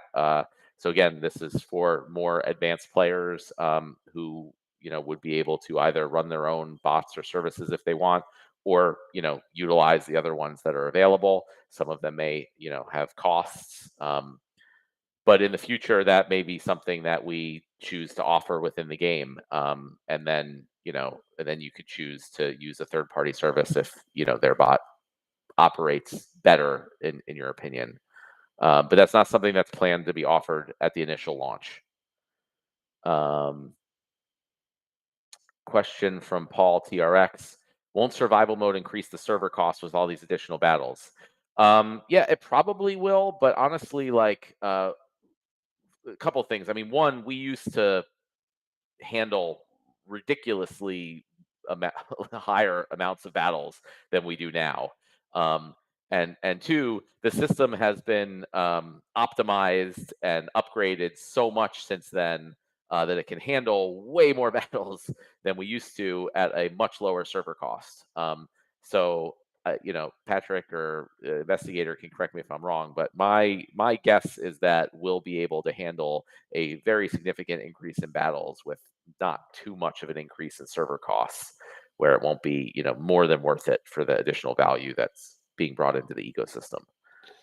Yeah, that's definitely the case, and we have scaling set up too now, which we didn't really have initially. So yeah, it's shouldn't be nearly as expensive as it used to be. Thank God. Yeah. So question for Mega Marcus: did you think about excluding soulbound cards, or at least soulbound summoners, from survival mode? I think it could lead to exploits. As far as I understand, the new modes for players who invest in a bigger collection. A soulbound card army does not fulfill this requirement/idea. Please lock them out.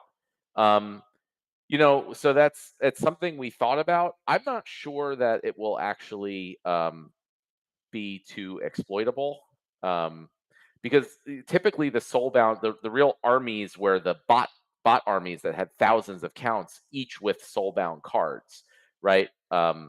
That could play in every single battle. So now you have if someone has 1,000 accounts, all with relatively small amounts of soulbound cards, and each of them, each of those accounts will not be able to play that many battles So it's one of those things where it's really hard to say what or how, what will work and what won't work. So what we're planning to do is put this out and see what happens, because you may be right, you may be wrong. We won't know for sure, and it'll probably end up being something different that we didn't think about that may be exploitable or whatever it is. So the goal is to put this out as quickly as we can, and then watch it and see how it goes and upgrade it, or fix any problems. So if it turns out that soulbound cards are a problem, we will remove them as options. If it turns out it's something else, we'll do that. But I don't want to go ahead and do things because we think it might be a problem and then find out we wasted our time because it isn't a problem. So that's how we're kind of treating that. And it's also another thing I mentioned in the post, but I'll mention here too, is that we do plan to offer glint rewards for these battles, but just not initially, because we want to give it a little bit of time to see how it shakes out, to figure out the right amount of glint, and how it will be given out. So it's again the idea of like, we just don't know how this is going to turn out, so we're kind of putting it out there as is, and we'll go from there. Question: the new survival mode looks awesome. Now, given that there's no energy and bots and battle helpers are allowed, does that include stuff like win trading? What prevents a bot farm from submitting battles all the time and then submitting nothing if facing other players, and submitting a single BCX when facing their earning account? Yeah, that's something the team also discussed. There's still, I think that if you don't submit a team for a battle at all, and you do it a few times in a row, there's things that won't let you queue up for another battle for a period of time. So again, we're going to put it out and we're going to see if that is sufficient for preventing things like that, for not submitting a battle, for not submitting a team. And otherwise, win trading is also against our terms of service. So that's still something that we can, if we're able to detect that that's happening, we could, ban accounts or make them, not allowed to participate in the mode or things like that. So again, it's sort of similar to the previous question. That's something we're gonna see how it goes first before, we're not gonna act on something that we don't know for sure is going to be a problem. Question from Boba Fett: how will survival mode affect cards that are rented for battling? That is also a good question that we talked about a bunch. I think so. So if you rent a card and it dies in survival mode, it will be on cooldown. So it's not going to be a way to avoid having it go on cooldown. We were thinking that what we were going to do is limit it to season rentals that would be allowed. So you wouldn't be able to just like rent a card for the minimum amount of time, battle, have it be on a week-long cooldown, and then just end the rental. Obviously, that would be really bad for people who are listing cards for rent. But if you at least rent the card for an entire season, the person listing the card for rent would at least get an entire season worth of rental.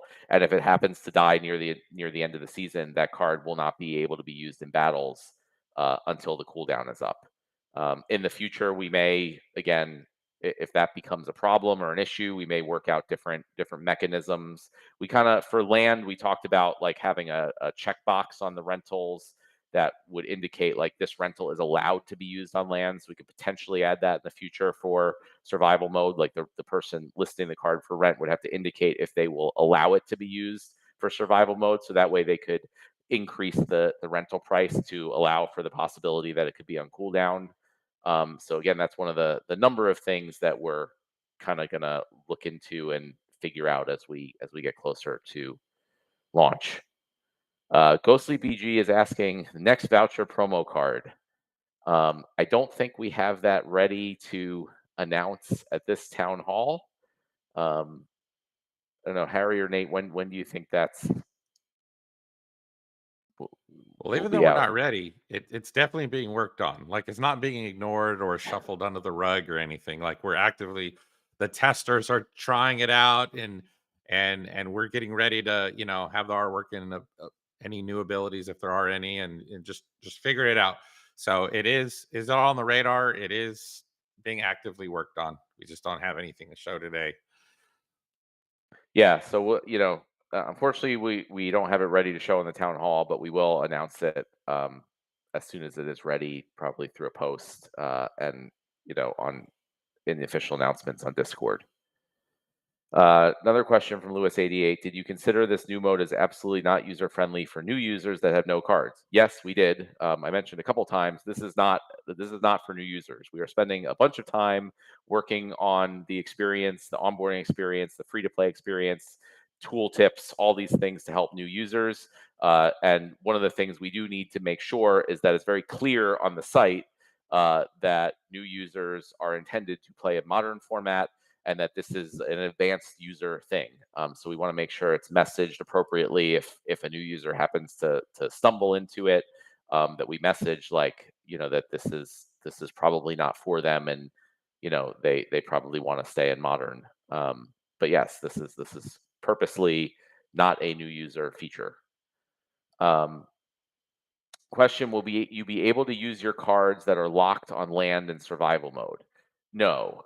So yeah, cards that are working on land can't play in any formats. So again, I think a lot of players who do have multiple copies of cards probably have them on land. So it's going to also be a decision of whether you keep them on land or whether you bring them in survival mode, whether you get more of them. There is a little bit of a difference in that. Typically, the cheapest cards are the ones that most people have on land, and those are typically the ones that are worse in battles.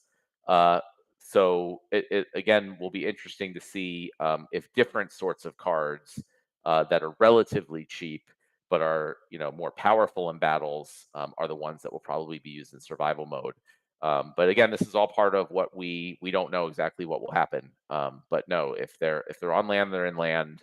They can't be used in survival mode.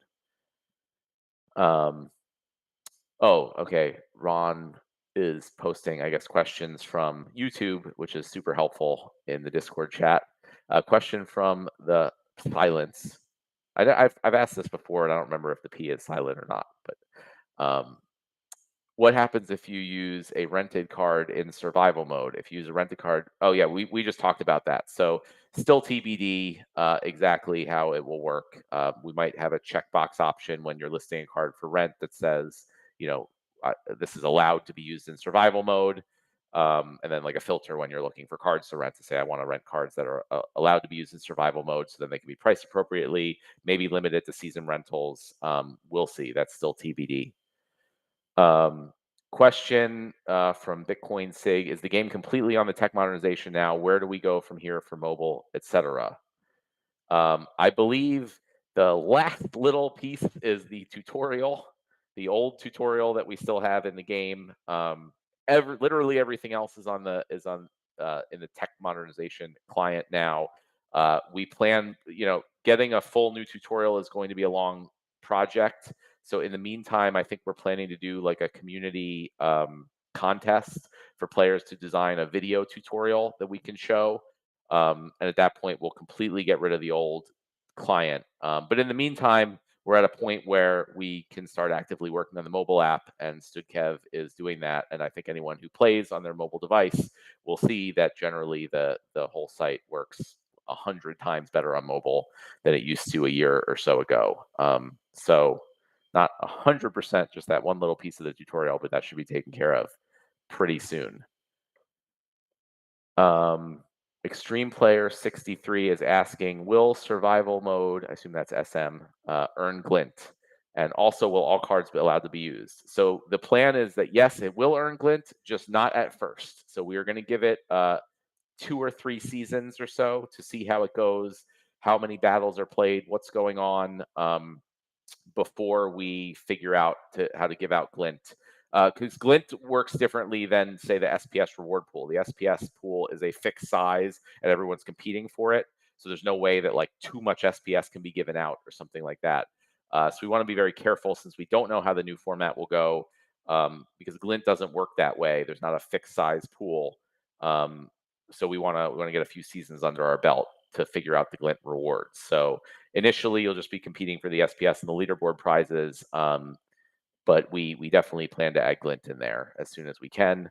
And yes, it'll be like modern format in that all cards can be used except for gladiator cards, unless you have a summoner or rule set that allows them. So yeah, use your alpha cards use your beta cards, use your rebellion cards, whatever you want. The document, question from Paul TRX. The document says killed cards can be used on land. They would have to wait for the cooldown to end before earning anything, right? So I think the plan was that if the card is on cooldown, it's only on cooldown for battles, and it would still be able to be put on land and be able to work, and just like any other card on land. So again, still TBD. But I think that was the current plan. Again, someone can jump in and correct me if I'm wrong. So even if your cards die in battles, you can just shove them onto land plots for a little while until the cooldown is done, and then there's still a cooldown when they come off of land. Keep in mind, but you could take them off of land and put them in a survival mode battle again if you wanted to. We got a question for Nate. What from Snowballs? What product do you use to give the glossy lift to your hair? Wow. I'm glad Snowballs is here to really, bring up the important topics in the town hall. Actually, if I have this product, I hardly ever use product in my hair, but if you must know, um, I bought a product based on the name. It was called Smooth Viking is the name of the product. Comes in a little container, some kind of sculpting clay. I use it for only special occasions like date night with the wife, or in this case, the town hall. So I took a little bit of that. There you go. And there's your answer. All right, perfect. I see this is what happens when you don't wear a hat, Nate. Yeah. The tough questions come out. Question from Fat Jimmy. Any word or update on kitchen table game mode for all? I didn't know that's what it was being called. The fully customizable challenges. Yeah, we actually just discussed that earlier this week. That is something we would like to, and we plan to do. It is not one of our high priority items, so it's not going to take priority over the 6 kind of main things we talked about earlier. We talked about it not being too difficult to do, and that it's kind of one of the higher up things that we can try to squeeze in if we can. So the word is that it's on our to-do list of things that we would like to do and plan to add to the game. I don't know when we will get to it. Let's see, next one. I lost my spot here. Here we go. Intrepid Surfer. Will survival mode require specific SPS staking to earn rewards? It will have the same requirements as the other formats. So the modifiers and the reward share earnings for SPS and Glint and all that other stuff will be the same. I shouldn't say for Glint. I don't know what exactly we're going to do for Glint. As I mentioned, we're going to figure that out.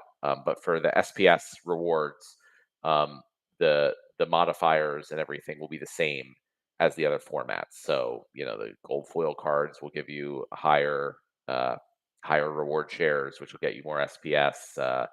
Your SPS staked will allow you to get more SPS. Your land prefix titles, all that stuff will be exactly the same.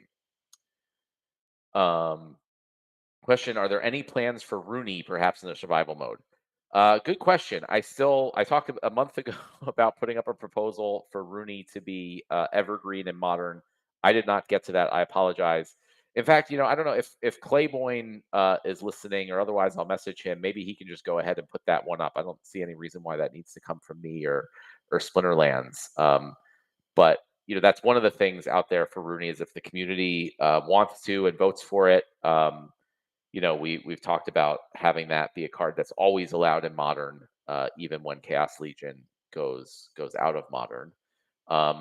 And I have not thought about Rooney in survival mode, but perhaps perhaps there can be something special for Rooney as far as like a drastically reduced cooldown or something like that. So that's a good question. That's one we should put in there in the to-do list to think about for survival mode.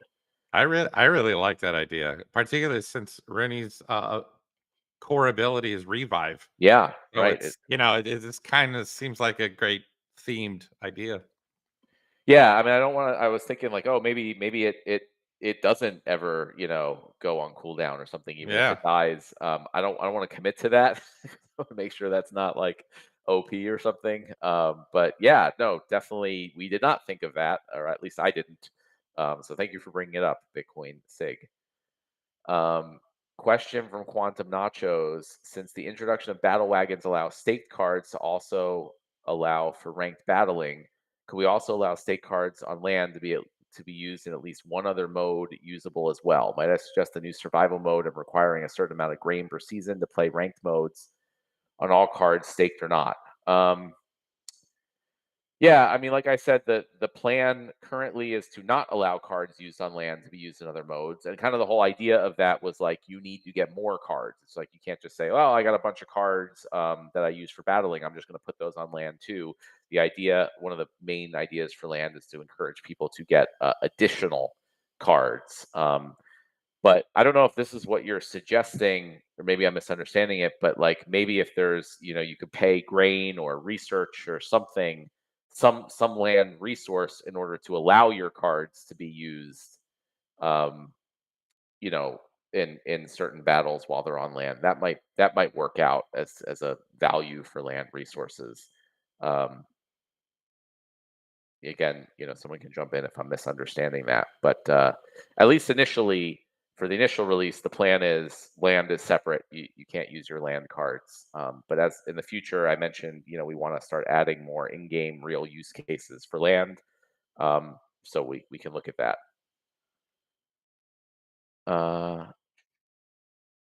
Okay, question from Haijueputa. I know I pronounced that wrong. I apologize.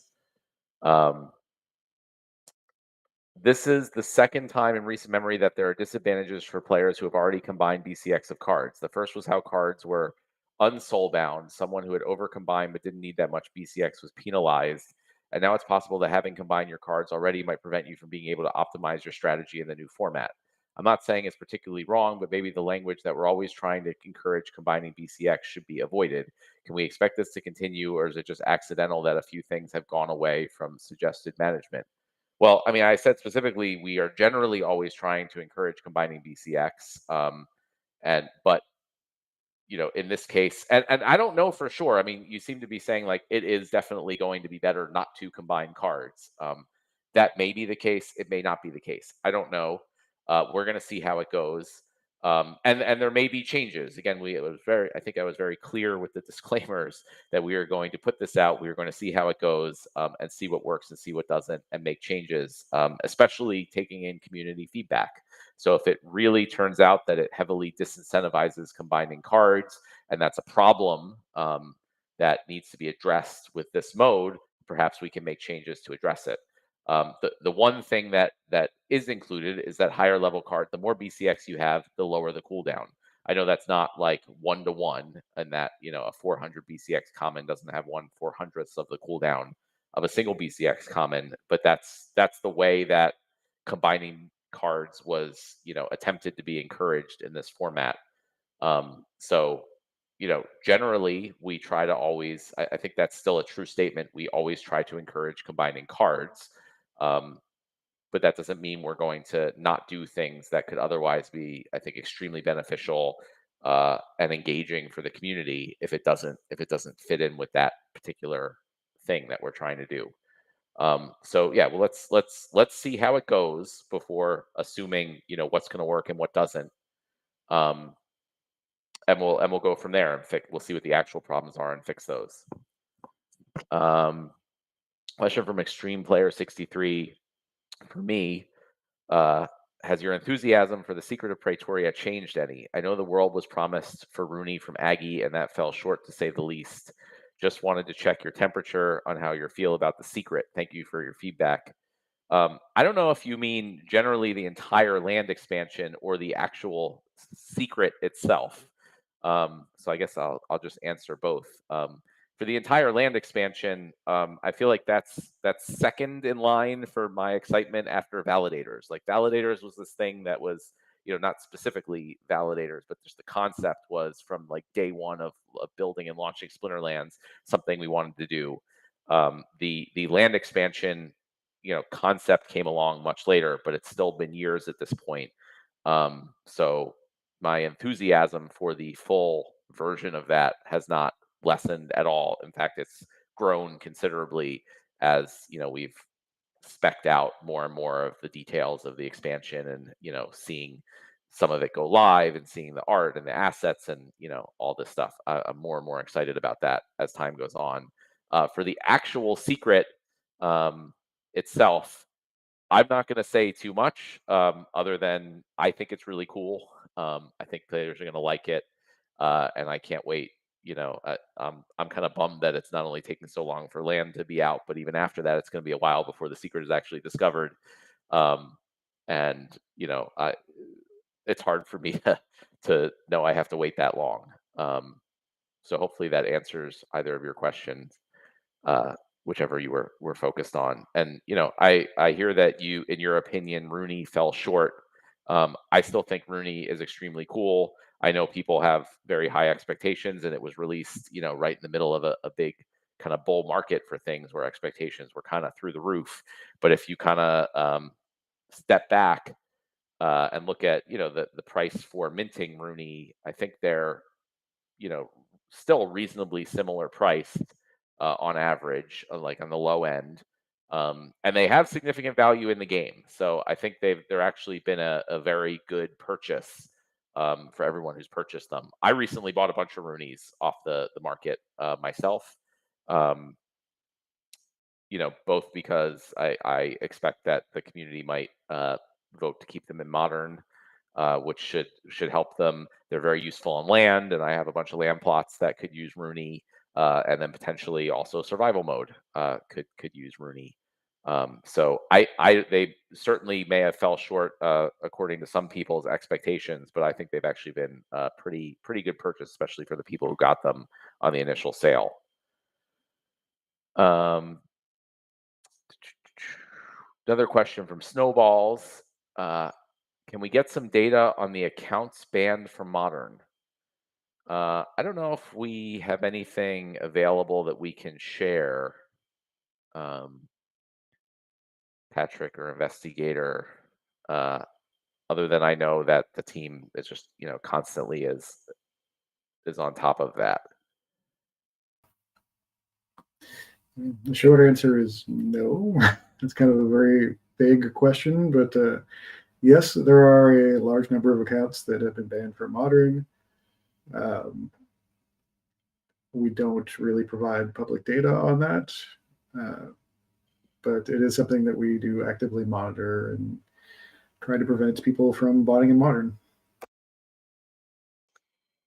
Yeah, but yeah, I mean, I can assure you that the team, we are constantly monitoring that and taking appropriate actions when necessary. The next question also is a good one for probably for you, Investigator. From Paul TRX, when the tutorial is moved over to the tech modernization, will we be able to go fully to just splinterlands.com and not need next.splinterlands.com anymore? Yes, that is the eventual goal. The whole next thing was meant to be a temporary solution for running two clients way back when this project got started a while ago. But yeah, hopefully we will be able to collapse it down to one URL again. Awesome. Yeah, I didn't actually even think of that. I was just like, oh, everything will be on next.splinterlands.com, but then you can just get rid of the next, which sounds nice. That's how you'll know, in years to come, you'll know who the OG people are who remember when, it had to switch back and forth to next.splinterlands.com. We maybe look back on that fondly. All right, let's see. Not a question from B. Jangles, but I'll read it anyway. Happy early Thanksgiving, everyone. I want to echo that sentiment. Yes, happy early Thanksgiving to everyone who celebrates. I know we have people from all over the world listening in, which is awesome. But for those of you who celebrate Thanksgiving, yes, happy early Thanksgiving. The team is going to take a little break. Hopefully, everyone else gets some R&R and comes back extra refreshed and excited for what's to come. So thank you, B. Jangles. I will mention, hopefully this is not not something I'm not supposed to mention, but Bejangles has invited me onto the People's Guild, podcast or show again in December. So I look forward to talking with them soon and sharing that with everybody in the community. Okay, we got a bunch of chatter going on. I'm trying to find the next question.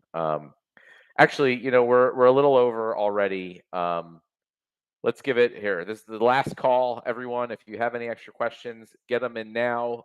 In a couple minutes, Ron, or Azaria, whoever's doing it, go ahead and put the end of questions message in there.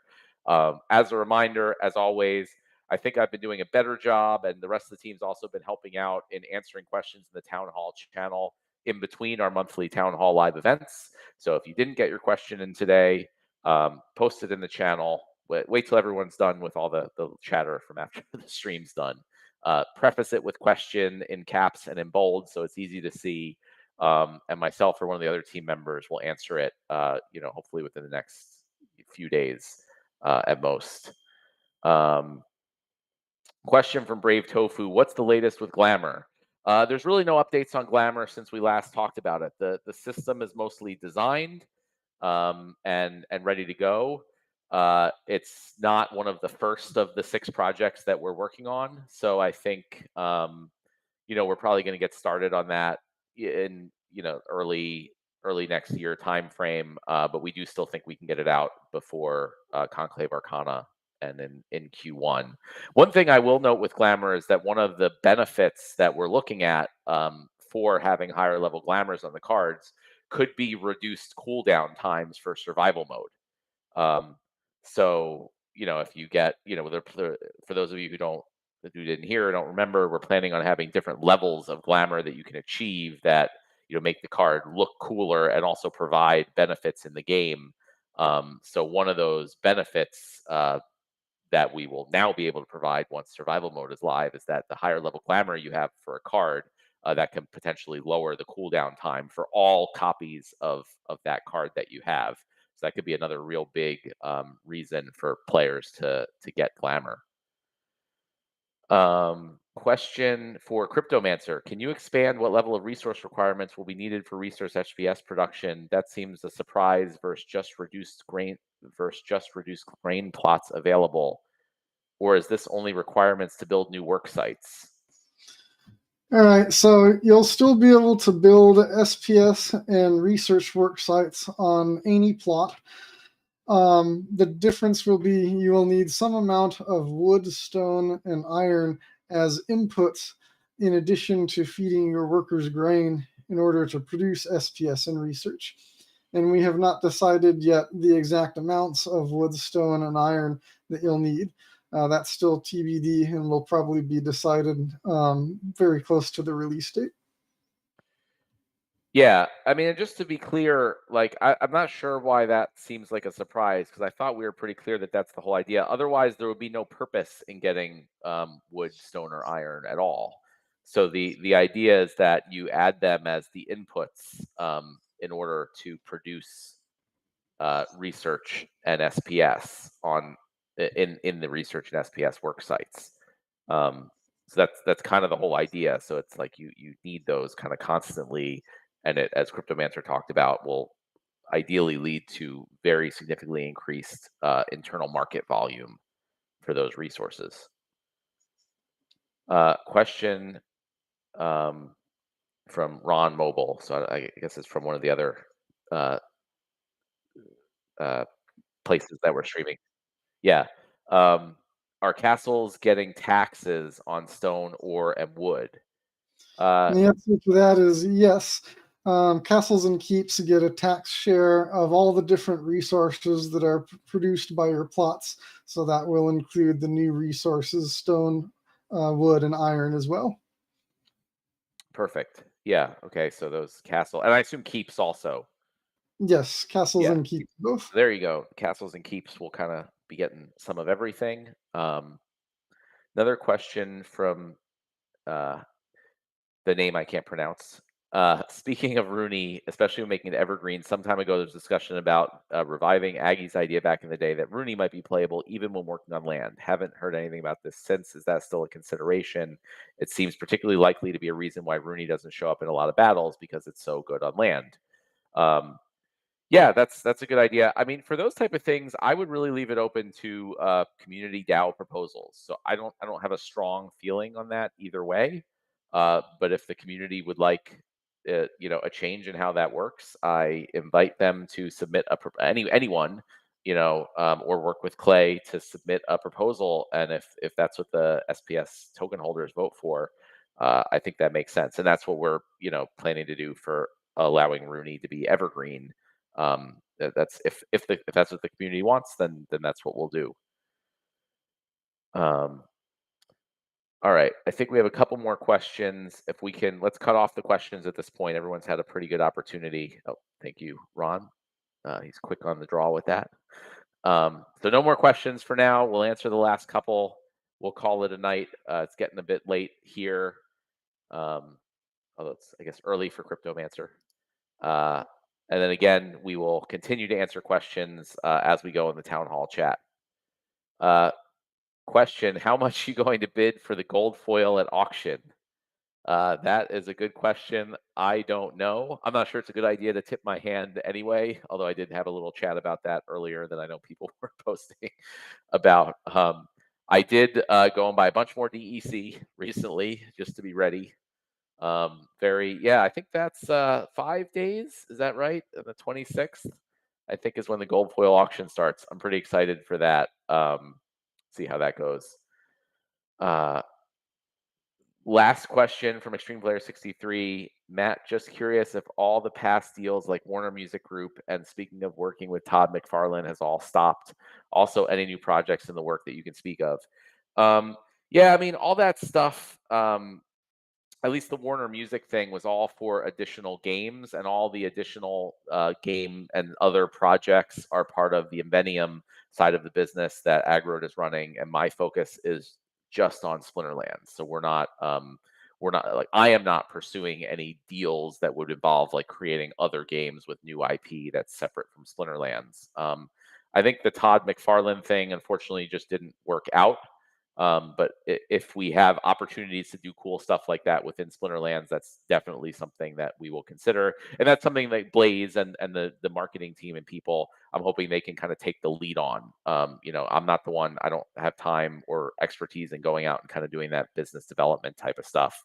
So that's where I look at the marketing team to do things and to try to really focus on things that we think will really move the needle. So doing stuff, in the past, we've done some things like the Waka card, for example, which, in my opinion, we didn't actually get any new players or any real much benefit from doing that.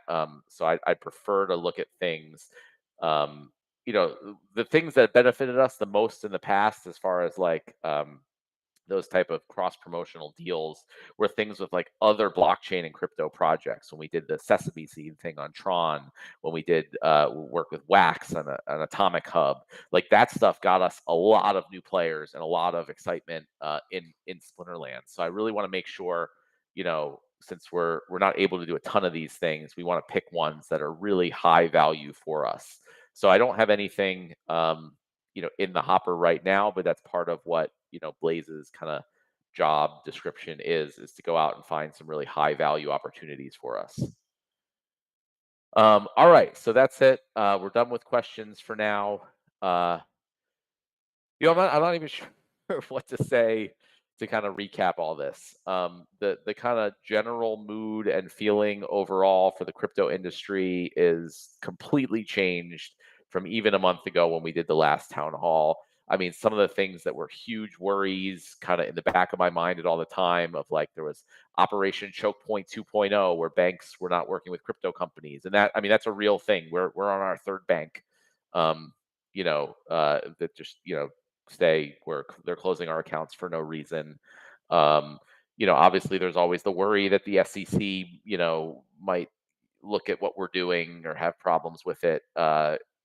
All these type of things, the risk and all that has gone down measurably as we kind of see a regime change here in the U.S., that makes me feel a lot more confident, not having as many big existential risks kind of overhanging our industry and Splinterlands.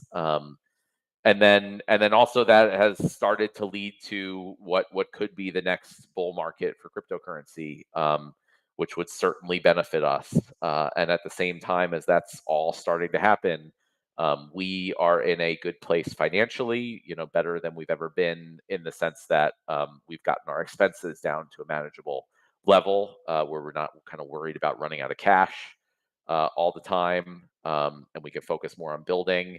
And then, we have been focusing on building, as you guys can see, and we have 6 major projects. That does not include the new set Conclave Arcana. So that's 7 coming up in the next 6 months or so. And on top of that, we have the funding from the Hive DAO that's allowed us to go and get some real marketing talent in here. I'm excited for you guys to hopefully meet Andrew and Scott from Not Corrupt Media, hopefully at our next town hall in December, because these guys are really just like, they seem like absolute rock stars in this space, and I'm super excited to see what they can do for us. So, yeah, like I said earlier, this is by far the most optimistic I've been in a long time about Splinterlands. And yeah, I mean, it seems like a lot of the community kind of is starting to see and share in that optimism. And yeah, the team has just been executing unbelievably well. I think they really deserve the vast majority of the credit for all this. So, kudos to all them. Thank you to everyone who was on here. We got Investigator, we got Nate, we got Blaze, who had to jump because I think it's like 3 a.m. for him. We got Cryptomancer, we got Patrick, we got Ron, who puts this all together. So thank you to the team. They deserve the credit. And yeah, that's all we got for you tonight. We'll talk to everyone again the 3rd Thursday in December, whatever date that works out to be. Probably going to be pretty close to the Christmas break. And yeah, Vonak, together we rise. Have a good night or morning, everyone. This is a story, the one where we will not accept defeat. This is a